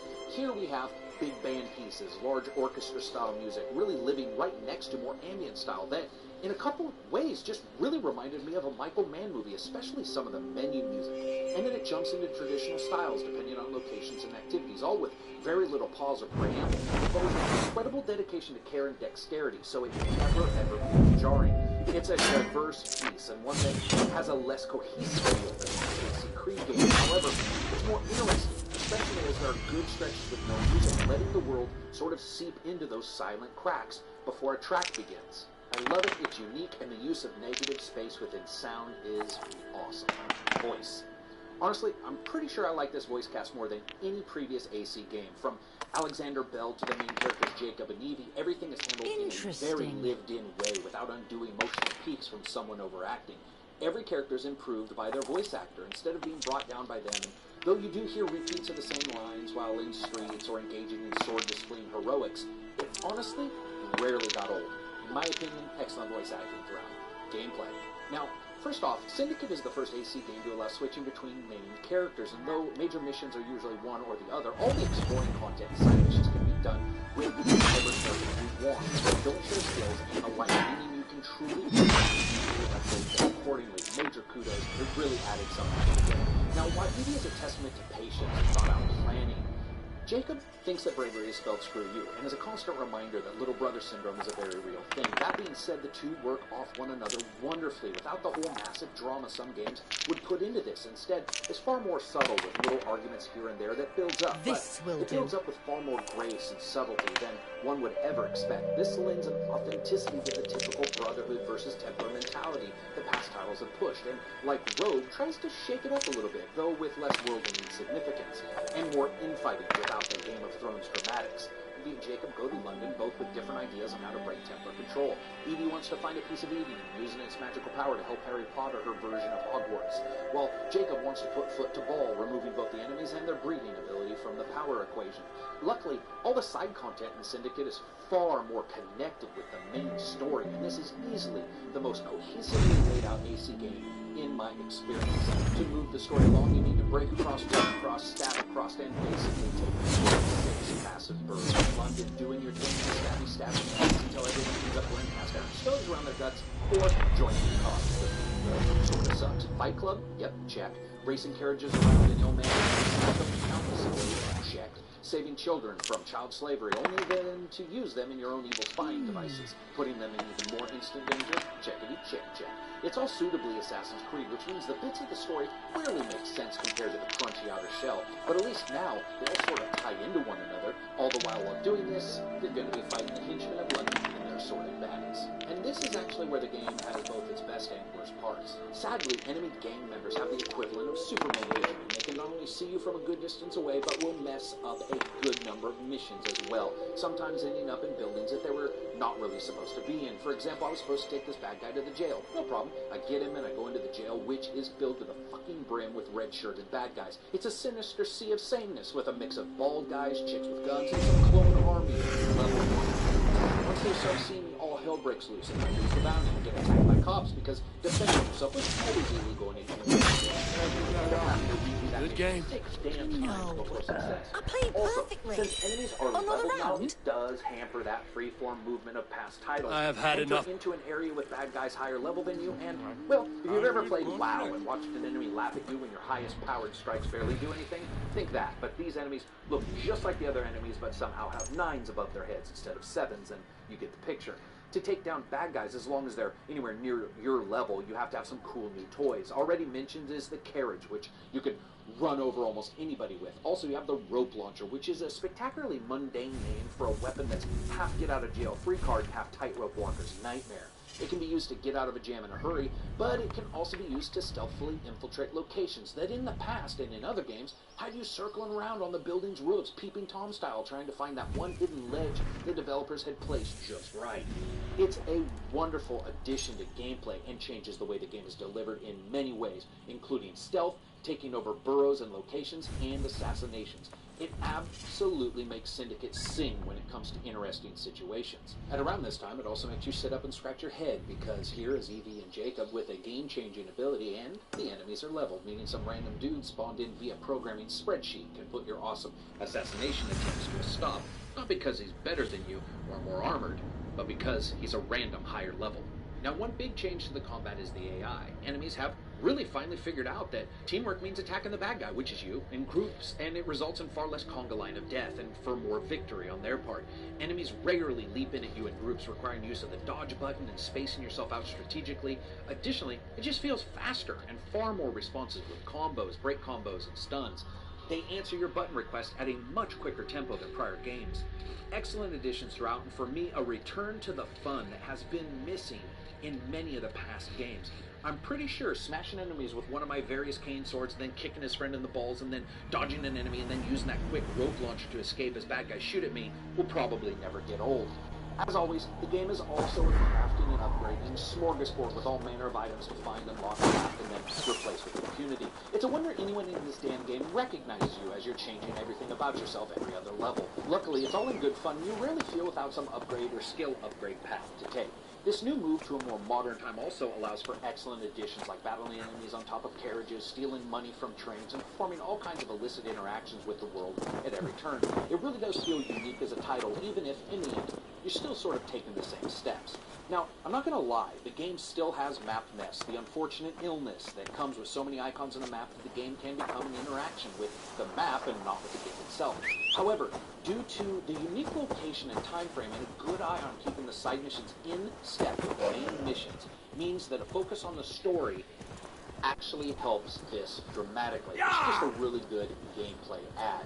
Additionally, though Syndicate doesn't have the gender-swapping NPCs switching their bonnets for saddle breeches at every turn, it does have some bugs, including the fact that the game hates any kind of hibernate mode on the Xbox One. I came back after an all-night stay, and Syndicate promptly lost its own damn mind, with loads not working, characters running circles, and sound not outputting. Now, this isn't an issue in the other titles, so that surprised me, and a reboot fixed some of those issues, but not all. And a warning here, some missions are just going to be buggier than others. That being said, the massive wave of terribleness that was Unity's original status does not show up here, and though Ubisoft continues to ask more of this game engine, it seems to be able to handle that strain for far longer doses. Fun factor. Hell yes. This is fun. First, having the side missions match the overall theme and plot of the main mission really helps, and though it's not every one of them, it's many of them. Additionally, there's far more of a cohesive feeling to the various NPCs you help and work for, solidifying the fight for control of London. Assassin's Creed Syndicate Jack the Ripper. Some cool new features and some not so cool features. Jack the Ripper is a DLC with Assassin's Creed Syndicate's Jack the Ripper expansion is definitely worth buying. Now, it might not be worth all of the money that you pay for it, but it's definitely not an awful DLC. Now, in this review, I'm going to tell you exactly why this is. But there's a massive spoiler warning here. If you do not want any spoilers, do not continue watching this video. Even though I'll try not to spoil it, I cannot promise a thing. So you have been warned. Without further ado, we're going to continue. So the most important aspect of the DLC has to be the story. Now the story is half decent, half crap, because although it adds some interesting experience for Evil Fry, sort of shows a more emotional side towards Jack, Jack the Ripper shows a very emotional side towards Jack the Ripper, it also butchers the mystery around the Jack the Ripper case because Jack the Ripper is an ex-assassin, and Ubisoft love to cram every single historical event and blame it on the Assassin-Templar War. Now, what does this mean? Well, if you ask me, I reckon it means that Hitler's an ex-assassin as well, and all the Jews are assassins. But, it's the same concept, and it's irritating, and it ruins Jack the Ripper for me, and it's honestly just ruined Jack the Ripper. But, at the same time, it's fun to see a more mature Jacob and Star and an older Evie, who obviously isn't fond of e-cigs, but it's it's great. It's great in several ways. One of them being it just feels different to Syndicate's main game. It feels like a different atmosphere. It gives different emotions. It's definitely it's fun, and the assassination contracts, there aren't very many, and they're quite nice as well. Because, that ties into the story, but at the same time it makes little to no sense, because Jack the Ripper is an ex-assassin, and he has corrupted the Rooks to join his side via Lady Owers, who is the person you see being killed in the video. Spoilers. But why did they have to cram Jack the Ripper and say that he is an ex-assassin who is hunting assassins who turn out to be prostitutes now? Why the hell are assassins going around as prostitutes? This is a new thing as well, isn't it? Why are they prostitutes? Are they being spies? That might make sense, but why are they being cut up by Jack the Ripper?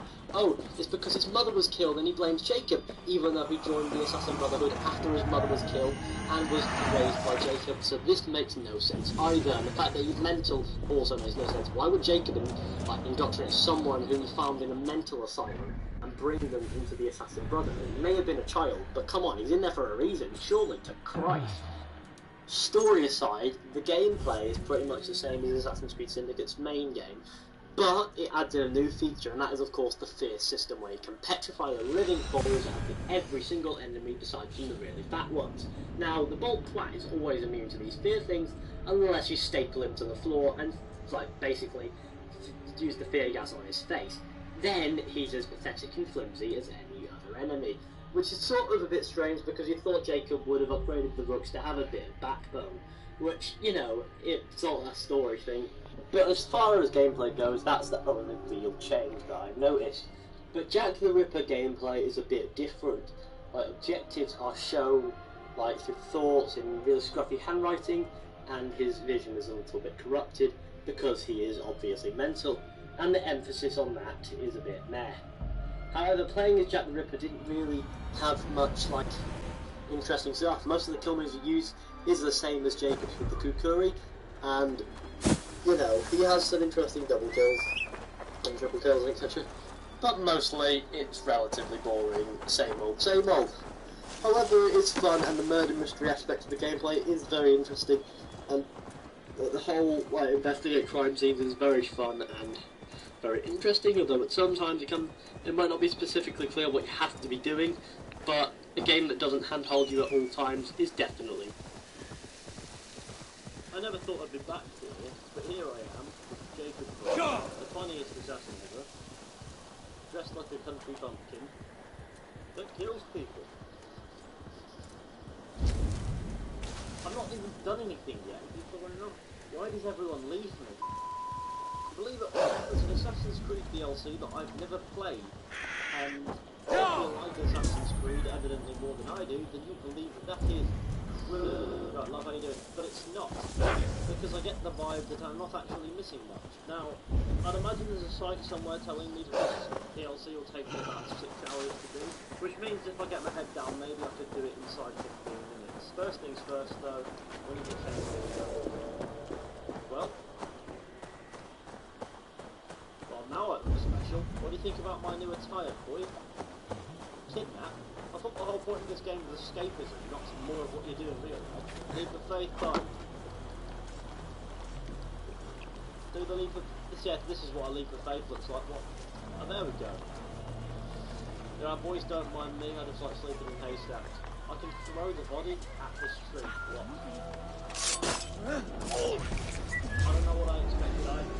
So I'm pretty sure this is the last Maharaja DLC. I don't know what that means. I think it's like some Indian king or something, which is pretty cool. I've got a mate who wanted being invited to some random man's retirement during the year once. Now, that's a story, but that's for him to tell you. Ah, my boy Big Ben. Almost did, I did.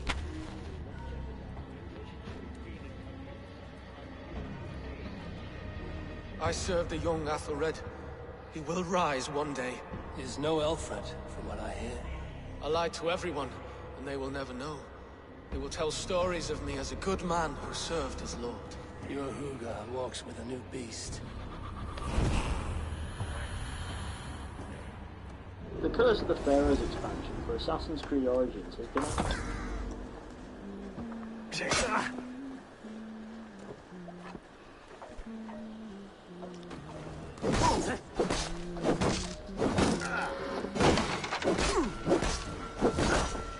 Watch my lead!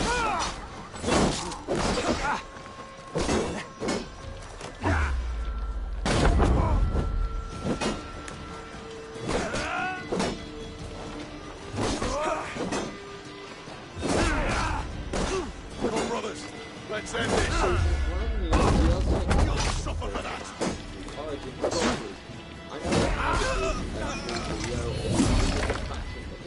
But there really wasn't enough changes great people, concentrate down.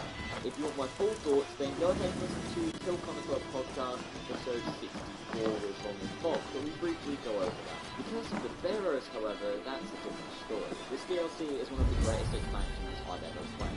I'm going to do my best to break this down, give my thoughts, and try to objectively critique this expansion as best I can. For your information, and also, hopefully, if you want to help support me, don't forget to drop a like. These soldiers always leave a bleeding mess. Consider funding my business over at Are you the It was...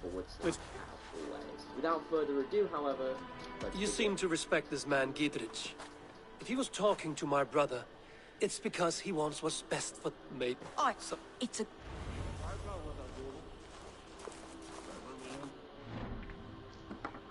Beginning with the story, without diving too deeply into spoilers, since I don't feel I need to totally spoil the expansion in order to review this section, the expansion is set Sigurd in and Basim headed south, which is around 2 years before the events of the previous expansion, The Hidden Ones, and 4 years after the events of the main game. It follows Bayek travelling to this new area of Thebes to investigate some strange reports of dead pharaohs walking the land.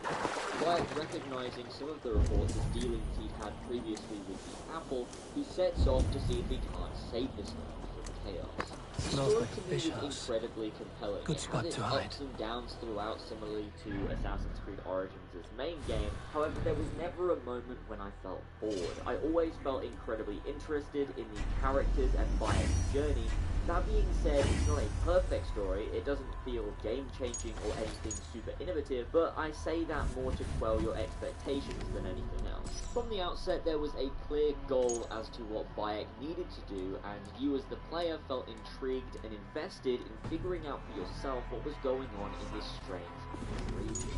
The quest structure can at times feel like a huge aid to this, and sometimes a huge pacing problem. I say this because at the beginning it gives you a few different tasks in order to uncover more about this piece of Eden and the strange happenings. It feels overwhelming, but in a good way. Bayek would be confused and lost in this new story, not understanding where to go or what to do, and it feels incredibly immersive and mysterious, giving you all the leads, which you can do in whichever order you see fit.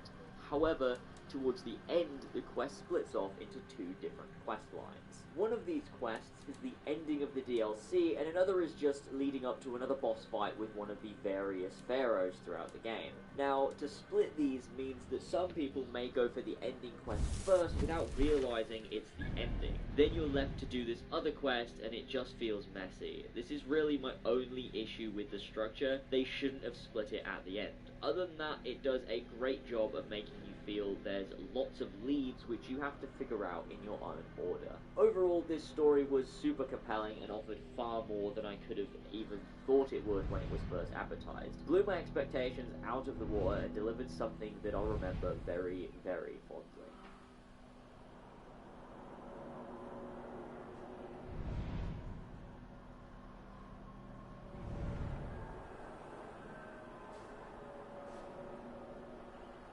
The World of Thebes is only a small part of what the expansion offers. There are also 4 different mini open worlds within the afterlives of each pharaoh.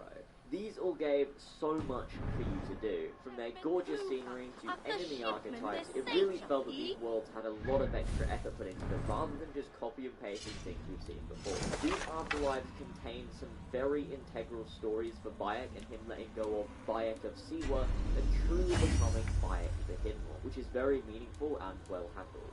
Back to the World of Thebes, this is the larger area from the expansion, which I say is likely around 3 times larger than that of the Hidden Ones map, and it's genuinely very sizable with plenty of things to do. Tons of incredibly interesting quests, all with cutscenes and interesting stories to experience, and unique gameplay experiences, which to me is of far higher quality than the main game. There's a few new things to do in the world, with there being the echoes of the pharaohs, with the bosses that appear around the world in different areas and are shadows of the main pharaohs. We could have cut you to bloody giblets, Wolf-Kissed. Why so unnerved, brother? It's not like you. Half the soldiers of the Shire are hunting us. You must have noticed. Is that why you haven't come home? You're playing hide and fetch with the Mercian soldiers. Your brother's a busy man, Eivor. Weighed down by pressing duties. Objectives and things to do which were present in the main game.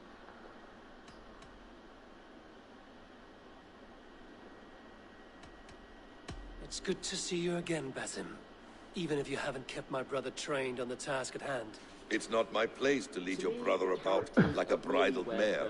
Now there's an idea. In the main game, characters tend to show up. We should be forging alliances. Send this man back to his warren before he leads you astray. Eivor, gods above, I'm grateful you've joined us. We have made strides towards an alliance, in fact. A local thane called Gudrid has pledged an oath to me. I've heard of him. The alewife also mentioned a Lady Edwin who commands the soldiers. Lady now ceased from what... Gods. The characters well, and not if we pharaohs have their own stories, their own personalities and purpose, which isn't just giving you things to do. Has Basim talked you into something of little room? Characters of Assassin's Creed 2 or Black Flag, but this is certainly a step in the right direction, and I heed Basim's wisdom, but he follows my lead. Always. He has the look of one who trusts none but himself. Basim is secretive by nature, but he is wise and forthright. And he has opened my eyes to a magnificent truth. He has promised so I won't go over that again since I already did in my review of Origins, it will shatter your mind to shards. Brother, our bond has which increase stats. However, these aren't done with carbon crystals, they're done with shards of a star, which can be collected from pharaohs, shadows, afterlives, and scorpions. Oh yeah, there's massive fucking scorpions. There's some new additions to the skill tree, which allows for some cool new skills to make your Bayek like even fucking better. Finally, there's some cool new stellars in each of the afterlives, which give you a riddle when you collect all of them to get some sick loot. It's kind of like the papyrus. Do not let Basim and his prophecies of good fortune sway you from our simple goal. Never. Our goal is fixed. We shall soon be the Lords of Mercia, and all of England. But Basim has a deep insight. He's read wisdom in the lines of my face, and heard the litany of my forefathers. Hey, now! Well, the Lord will see us prevail! This segment will contain spoilers. I don't want spoilers in the rest of the time, so once you know the story, the one subject that you head to the one that over there, you'll find his story. People have been stolen. All of this is probably over the episode out there somewhere. You need to believe it's been stolen by the order since they're home. And so they died in Hope. It's very symbolic and it's setting up why explorers over the certainly going on. Not to mention the sequel. And that video is I do just like, however, the way it feels with their setting up and getting the sequel. Something that I've been talking about for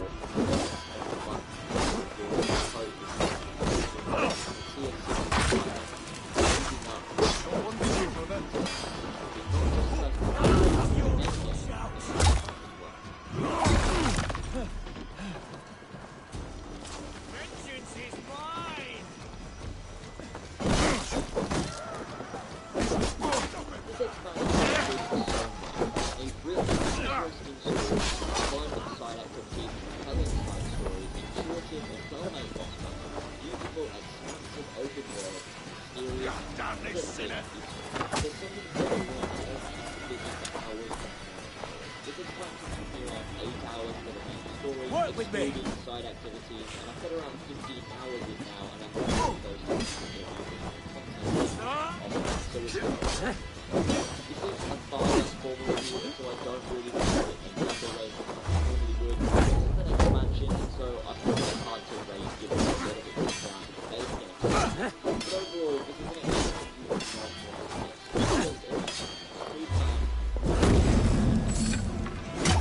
Thanks again. Like I said before, a like and subscription goes a long way. If you feel a bit more generous, $1 over at Patreon could really certainly help out with extra videos and more shows in the future, not to mention the extra content you get. And if you look at this other content, check out the newest episode of the oh, you know what? I have a story. I have a sleep paralysis story to tell you about. That happened. Well, there will be time enough on my saga later. I told on Horse it was fucking, like, it was weird. It was weird. But you were ready for it, because you know sleep paralysis, like, you were ready for this shit. I was, but like, in the moment... You were fucking... In the moment, I didn't think. Like, I couldn't think, oh, that's what Sigurd, kill this sweaty fishwife! Yeah, that's happened to me when I did it. I was like thinking... Stay your blades! This traitor Diedrich will face trial, as will all the treasonous thanes of this shire. Season passes have always been a point of contention for the modern gamer. While some view it as a fun and simple way of guaranteeing future content and support for a game that they enjoy, others view it as a problematic example of what kind of mess did you get yourself into?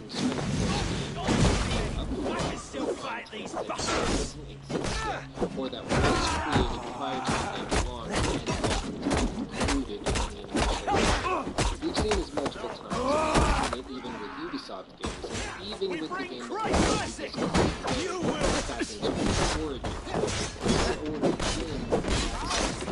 quest line that keeps the first pyramid, which normally cost you about $5 in order to play through. Now I pre-ordered the game, and so I got to play really cut from the damn it to hell! The happy escape! For people who pre-ordered. Good Lord, you honestly can say that it was pretty lackluster. It lasted about 15 minutes and had no depth to it at all. Really, there was no harm done because the quest was not even significantly good. I would consider it forgettable if it were included in the main game. But as a matter of principle, that doesn't change the fact that the you and I, with blades drawn and hearts ablaze. Who is this Tolkien that Basim spoke of? Pre-ordered the game An ally, to those a that most were important willing to ally. pay $5. A holy But woman as for season trades passes, in it's always been a prophecies bit and of a secret mixed knowledge. bag. That is on not the the one sort of hand, alliance we're it looking does for, Sigurd. guarantee that future No, it's content even will better. come, You and it cannot does give imagine the what developer discoveries enough await. upfront cash You're speaking to make strangely, sure that brother. they can produce the Because extra I'm content and alive, go Eivor. big with My it, heart's quote, unquote. alight with the But on the fuel other of hand, battle you fire. are Like paying old extra times, for eh? content Yes, that some people Sigurd. would argue Like should old have been in times. the core game. Remember our hunt beyond the Naughty Way? Our first big kill was a 10-point deer. We brought it down together. The arrows from our bows like darts of ice. With sharpened shin bones skinning the beast. You on the right, me on the left. We leapt and struck. We crashed to the ground like a felled tree. Then the bloody struggle. Changed a lot in the last year or two, and I think it's important to point out those changes and also what stayed the same. Was it simply a way of grabbing a bunch of cash from fans of the series and then quickly darting away without providing any significant amount of content, or we crashed was it to the ground like a felled tree, then the bloody struggle. Damn animal bit my hand. Never knew a buck could bite so hard. But I pierced its throat, spilling its lifeline into the drifts. Now, to begin, That the put an season end to pass had a price tag Such of tales your siblings tell. That's Just fairly one of a typical for a thousand. season pass for a AAA. It was the mainstream glorious title dawn of our that costs lives. $60 by itself. Now, $40 is a lot of money. You haven't yet That explained who almost this as much Tolkien as woman the is. full price When of the the time game, is depending right, on I whether or will. not you got the game on She sale. is the It might fulcrum even of a be larger the plan. actual price Above conquering of the England, game that you what pay larger for plan the could we main need? story and the main Patience, world that you Eivor. explore. Patience. So there's a lot Fine. that needs to happen Keep your dread secrets, in order brother. for this season pass, this upfronted cost, to be worth it. Now, the difficulty, of course, is that season passes can basically be evaluated in one of two ways. On the one hand, you can evaluate it as basically another game that would have been equivalent to the $40 price tag, or you can evaluate it as a piece of expansion content to the core game that, if you're buying DLC for it, you likely enjoyed to begin with. The Witcher 3 had some of the best DLC content ever created for a modern game, at least in my opinion, in the form of Blood and Wine and Hearts of Stone, but I don't think that those expansions should necessarily be compared directly to other games or to a standalone title that you could get for the same money, because that's not what they're trying to do. They're trying to expand the experience of the core game as opposed to provide an entirely new one. Now, don't get me wrong, I think those DLC actually could compare to a standalone game at the same price very, very easily and would be worth the money even in the face of that, but I think the way that you evaluate these DLC packs is important. Specifically because the people that will be buying Curse of the Pharaohs and the Hidden Ones DLC as standalone DLC purchases as opposed to season pass holders, they're not going to be people who didn't enjoy the core game. After all, if you're buying DLC for a title, you likely enjoy that title. And so, lucky for us, I enjoyed the core gameplay experience of Assassin's Creed Origins, otherwise I wouldn't bother making this video. And so the DLC was highly intriguing to me because it promised to change up the gameplay, change up the boss battles, the way that the world was structured, and the environment, something that I found very interesting considering that I thought all of those were fairly sturdy and solid to begin with in the core game. Now, the Season Pass is structured fairly simply, and it's actually in line with what many gaming companies do, and I'll explain it in just a second. Specifically, what they do is they release two major large packs for story-driven expansion, and also the smaller kits that are available very early on to tide players over with at least some extra content until they get access to the larger project that is in the form of a story expansion.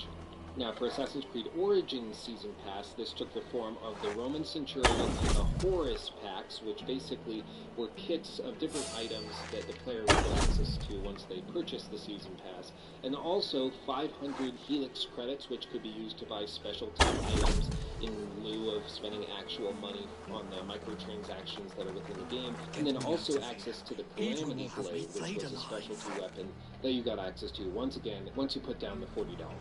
Now, what Origins Season Pass does that's very similar to other mainstream AAA title expansions and Season Passes is that they start off with a smaller story-driven expansion that is remarkably similar, at least in structure both gameplay and look to the core.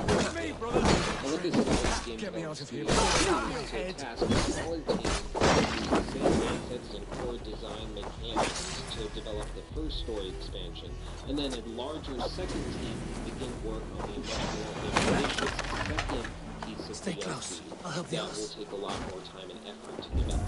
Specifically, the Hidden Ones DLC is very, very similar to the core game. It doesn't really do anything different. It's the same story, basically. It takes place 4 years after the events of the initial game, and Bayek is effectively going around trying to tap down the rebellions between the Roman forces and rebel factions that are doing nefarious things in order to rev up their overall position.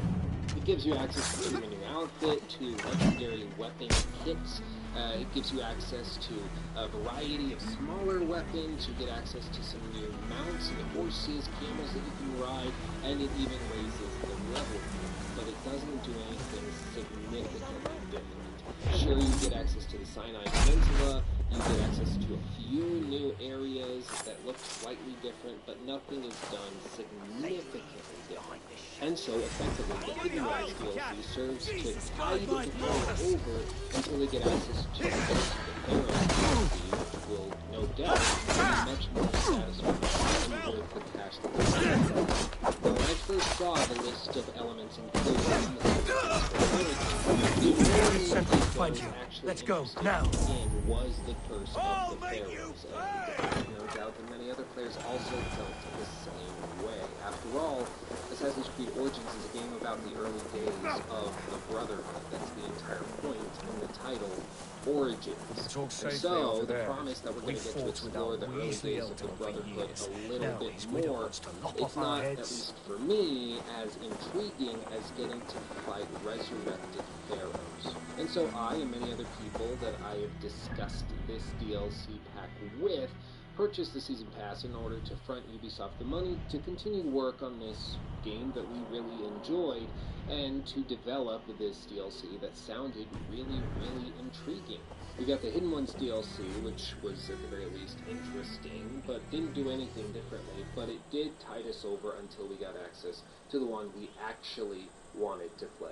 This structure is also very nice, at least for me, because I play a lot of games, and so I had stopped playing Assassin's Creed Origins for a few months before I decided to sit down and go through the DLC, meaning that I was a little rusty with the gameplay mechanics. And so going through the Hidden Ones DLC, which was very similar to the core game, allowed me to catch up, level up my character, and get back in the swing of things before tackling the much more difficult enemies, opponents, and bosses that you'll encounter in the later portions of the Curse of the Pharaohs DLC. And like I said, this is not innovative, this is not new, this is something that many game developers do. We saw it with Bethesda, with their Season Pass for Fallout 4, where we got a lot of base-building, smaller kits of DLC to tide us over, while they worked on Far Harbor and eventually Nuka World, which required a lot more work. And yes, we even saw it with The Witcher 3, where we got Hearts of Stone, which was a smaller, roughly 10 to 15 hour expansion that cost about $10 to $15, depending on where you got it, that used many of the game's core mechanics and areas, but later expanded and focused on the story and narrative and characters specifically. And then eventually we got access to Toussaint in the Blood and Wine DLC, something that many people consider to be The Witcher 3.5, because it expands the game so much, it's almost as though it's its own standalone title.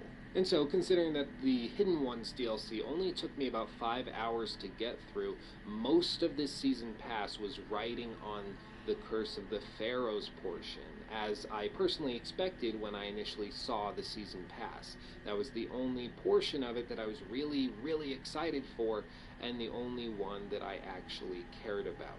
The Hidden Ones was a good appetizer, but now it was time for the main course, and that's going to be the majority of what we discuss. I'm going to be honest, the Curse of the Pharaohs DLC was one that really took some cojones from Ubisoft. Previously in the Assassin's Creed franchise, we have gotten these sort of surrealist environments and surrealist moments. For instance, in Assassin's Creed 3's DLC, The Tyranny of King Washington, we did get to see this surrealist alternate history, but it wasn't taking itself too seriously. It didn't try to be a real story or plotline. It was just goofy, despite the fact that it was so broken that I couldn't finish it.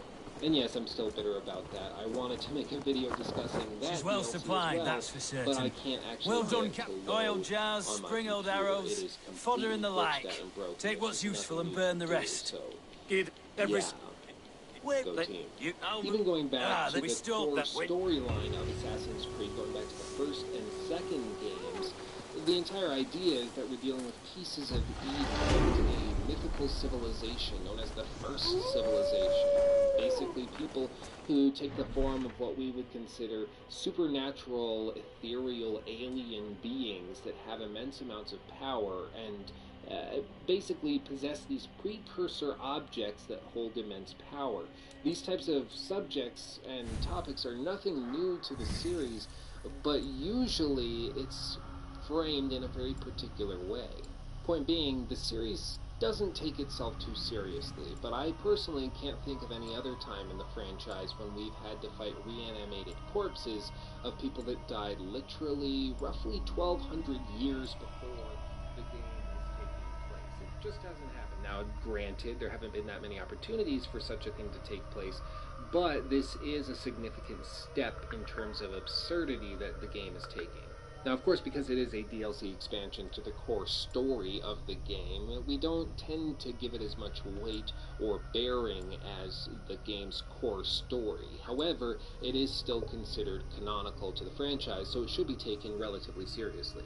The writers over at Ubisoft didn't try to come up with some sort of drug-induced state to explain why Bayek was fighting these beings. They actually explain it away using these elements of power and sources of power that the First Civilization granted down, while explaining that Akhenaten, the father of King Tut and the husband of Nefertiti, was the main source of all of these issues, the one that sort of abused his power and got into a system that he didn't truly understand. Now, don't get me wrong, I'm not demanding a more serious or reasonable explanation of these events. I just think it's important to point out that if you're looking for a more realistic or grounded story, you're not going to find it here. We actually travel to the Field of Reeds. We travel to all of these smaller areas which are beautiful in their own, sometimes creepy way.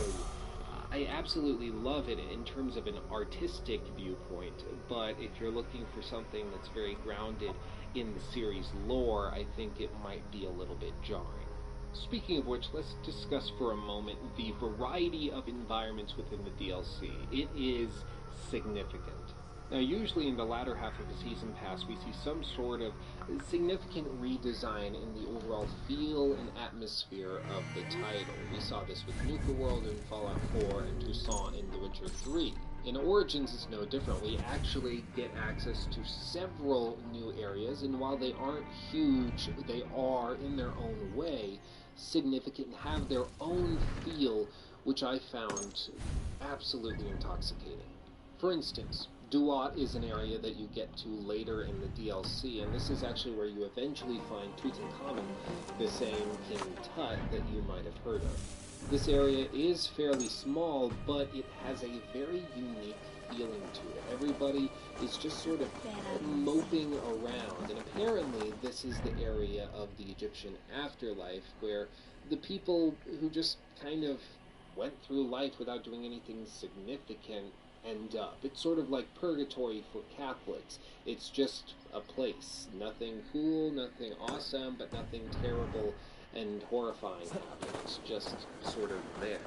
But on the other side of the coin, we get access to Aru, which is a beautiful place filled with flowers and a field of reeds. And this is where we find Nefertiti, the wife of Akhenaten, the father of King Tut.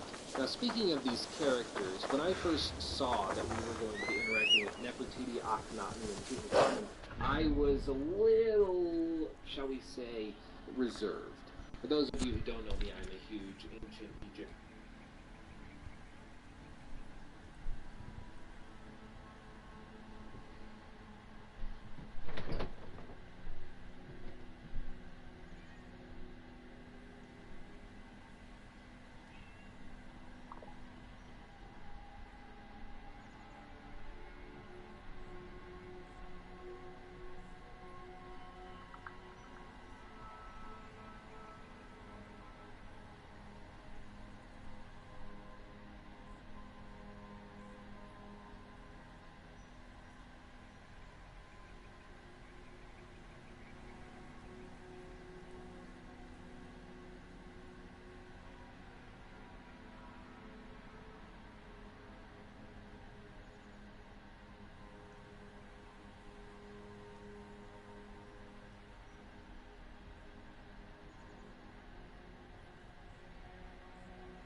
in his early days was reading through books about mummification while going to school, and in my free time I'd be watching documentaries on how they performed all sorts of mummification practices, and I wrote papers, even though the class didn't demand them, about how Tutankhamun died and the way that his bones calcified, and likely using all sorts of specific resin to cook inside of the wrap. I find it fascinating. That's the point I'm trying to make. I find this era of time fascinating. And so to hear that not just a game was going to be set in Assassin's Creed, I was highly intrigued, which is why I gave Assassin's Creed Origins so much attention initially, but to get the access to actually go back and interact with these spaces like Amarna and these other areas of ancient Egyptian history that most people never have heard of, never will hear of, and don't care about, I found that fascinating and so electrifying I couldn't pass it up. But whenever a game like Assassin's Creed is trying to tie together historical influences and characters, it can often be done in a very ham-fisted way. King Tut and Nefertiti are big names that if they attach it to the DLC will draw some attention, as they did. But the way that they integrated it into the story of Assassin's Creed actually was done very well. Akhenaten, you see, was the father of King Tut and was a formative pharaoh in his own right. And once again, I should stress, this is actual history. This is not necessarily just the game's lore. This is what actually happened. Akhenaten was initially known by his first throne name of Amenhotep IV, and he was known by this name up until his 5th year reigning as pharaoh, when he changed it to Akhenaten, which is what we know him as now. Now, the reason that this name change was significant is because Amenhotep translates to Amun is satisfied before, effectively, whereas Akhenaten translates to effective for Aten, or the enforcer of Aten, depending on who you ask. Now, Aten and Amun are different gods in the Egyptian pantheon. Now, Amun was effectively known as the head honcho of the Egyptian pantheon. Later on, when the Greeks started to involve into Egyptian culture, he was known as Zeus Amon, or Zeus Amon, so effectively means that Amun was the Egyptian equivalent of Zeus, the head honcho of the monsters. And so when Akhenaten decided to transfer the focus of the Egyptian religion to the Aten, the Aten is simply the sun. It's the circular object that gives life to people on Earth. Akhenaten found and felt that that was the true source of all power in the world, and should be worshipped. And so he changed the religion, firing the priests of all the temples and instituting his own effective religion, even moving the capital from Thebes to a new city called Amarna, where he would be the head of the church and the state. Now, this is a huge transition. And just to put it in context, imagine the President of the United States moving the capital to some small town that he just built, or she just built, in the middle of nowhere in Nevada. It would be unheard of. Everyone would be freaking out, and probably understandably so. It would be a ridiculous to deal with all sorts of unnecessary expenses and things that would cause unforeseen issues, as Amarna would eventually run into drought, hunger, starvation, plagues, that is core, not just the history of Egyptian civilization, but also human civilization, because he's the first major that deal.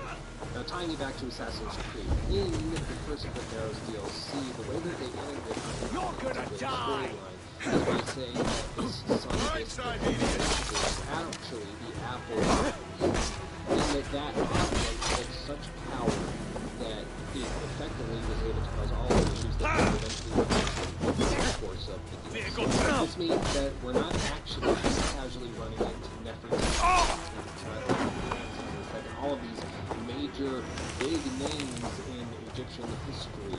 We're actually running into people that would have some sort of connection to the story that we are experiencing, and I can really appreciate that. It means that the people over at Ubisoft Montreal that developed this actually did their research, did some reading, and intelligently integrated Egyptian history into the story of this fictionalized universe, which I can personally really appreciate.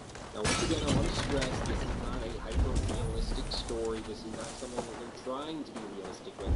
As you run through the world, you're going to start running into all sorts of crazy characters, like Anubis warriors, and you're going to run into all sorts of birds with human heads that are weirdly stone, but also flesh. You're going to run into pharaohs that are resurrected from the dead that you have to fight in mini-boss battles. You're going to encounter some things that very clearly are absurd, but if you have fun with it and you approach it just with the open mind of having a good time, you're going to have just that. Now, I've said multiple times over throughout the course of this video so far that this is primarily story-based as a season pass. It doesn't focus very heavily on significant gameplay changes that alter the way that you should think about approaching certain situations. While the moveset is at its core the same, what has changed is, of course, the level cap and some new abilities, and as you level up, you're going to be able to purchase more abilities and level up your equipment, effectively giving you new abilities and powers that you might not have had before.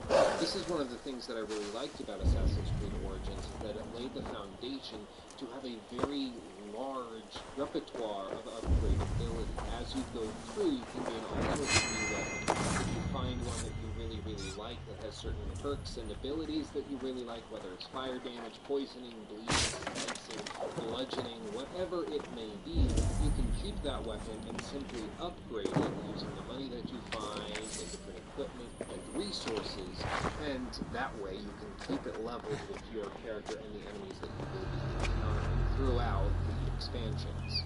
But in addition to this, as you explore the world, whether you're going through the Valley of the Kings, or you're going through Aru or Duat, you're going to be finding weaponry, equipment, and resources that you wouldn't have found elsewhere. And to be honest, the most fun that can be had in these expansions within Origins is when you give yourself over to the looting, equipment, and leveling that they've structured. If you try to sprint through the campaign, you can, but you're going to have a bad time. You're simply going to be checking off the boxes and doing what the game asks of you, instead of exploring and leveling your character up as you go. This is something that I was somewhat conflicted on whether or not I should heavily criticize, because most games behave in this way. You have to have some sort of proactivity as the player in order to spark the fun to be had. You can't simply expect the game to carry you in having fun. To expect that would be unfair and, frankly, kind of ridiculous. When I sit down to play Until Dawn, for instance, there is a lot of fun to be had within the game, but I have to give myself over. I have to turn off whatever else I'm doing. I can't be browsing social media or watching Family Guy or South Park on Netflix or Hulu while I'm doing it. I have to give myself over and give the game the attention that it requires. And when I do that, when I put myself into its lap, it takes control and I can have a good time, but it does require both give from what I've learned about and this game, Assassin's Creed and Origins, here's and its Eivor. expansions are no different. Ah, you timed things well. The holy woman Fulke is close by. Imprisoned at St. Alban's Monastery, just around the bend. This is our moment, Eivor.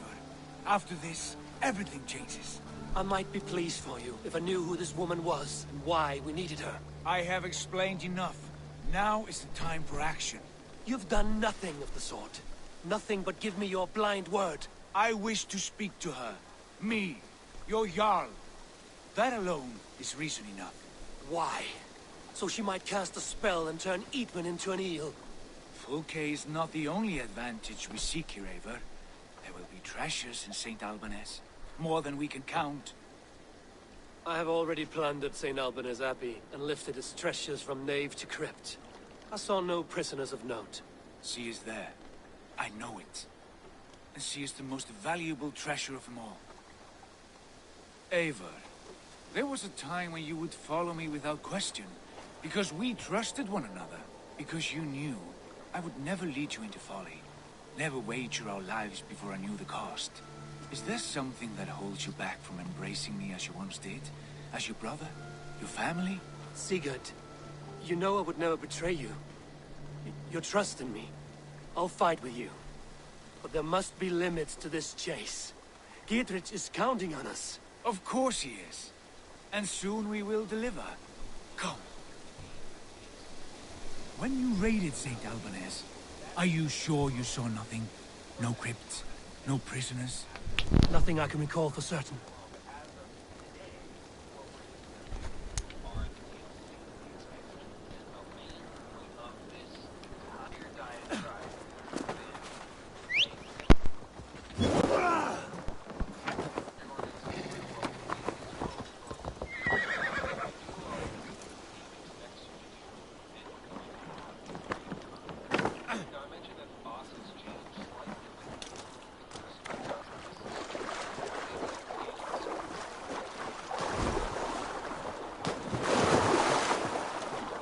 What do we know of this woman? Very little. She appears to be an adventurer of sorts. Thane called her a heretic. All the better for us. She is clearly someone who knows her own mind. I admire your optimism, brother.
There will be a crypt or dungeon near the central church, I believe.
through here.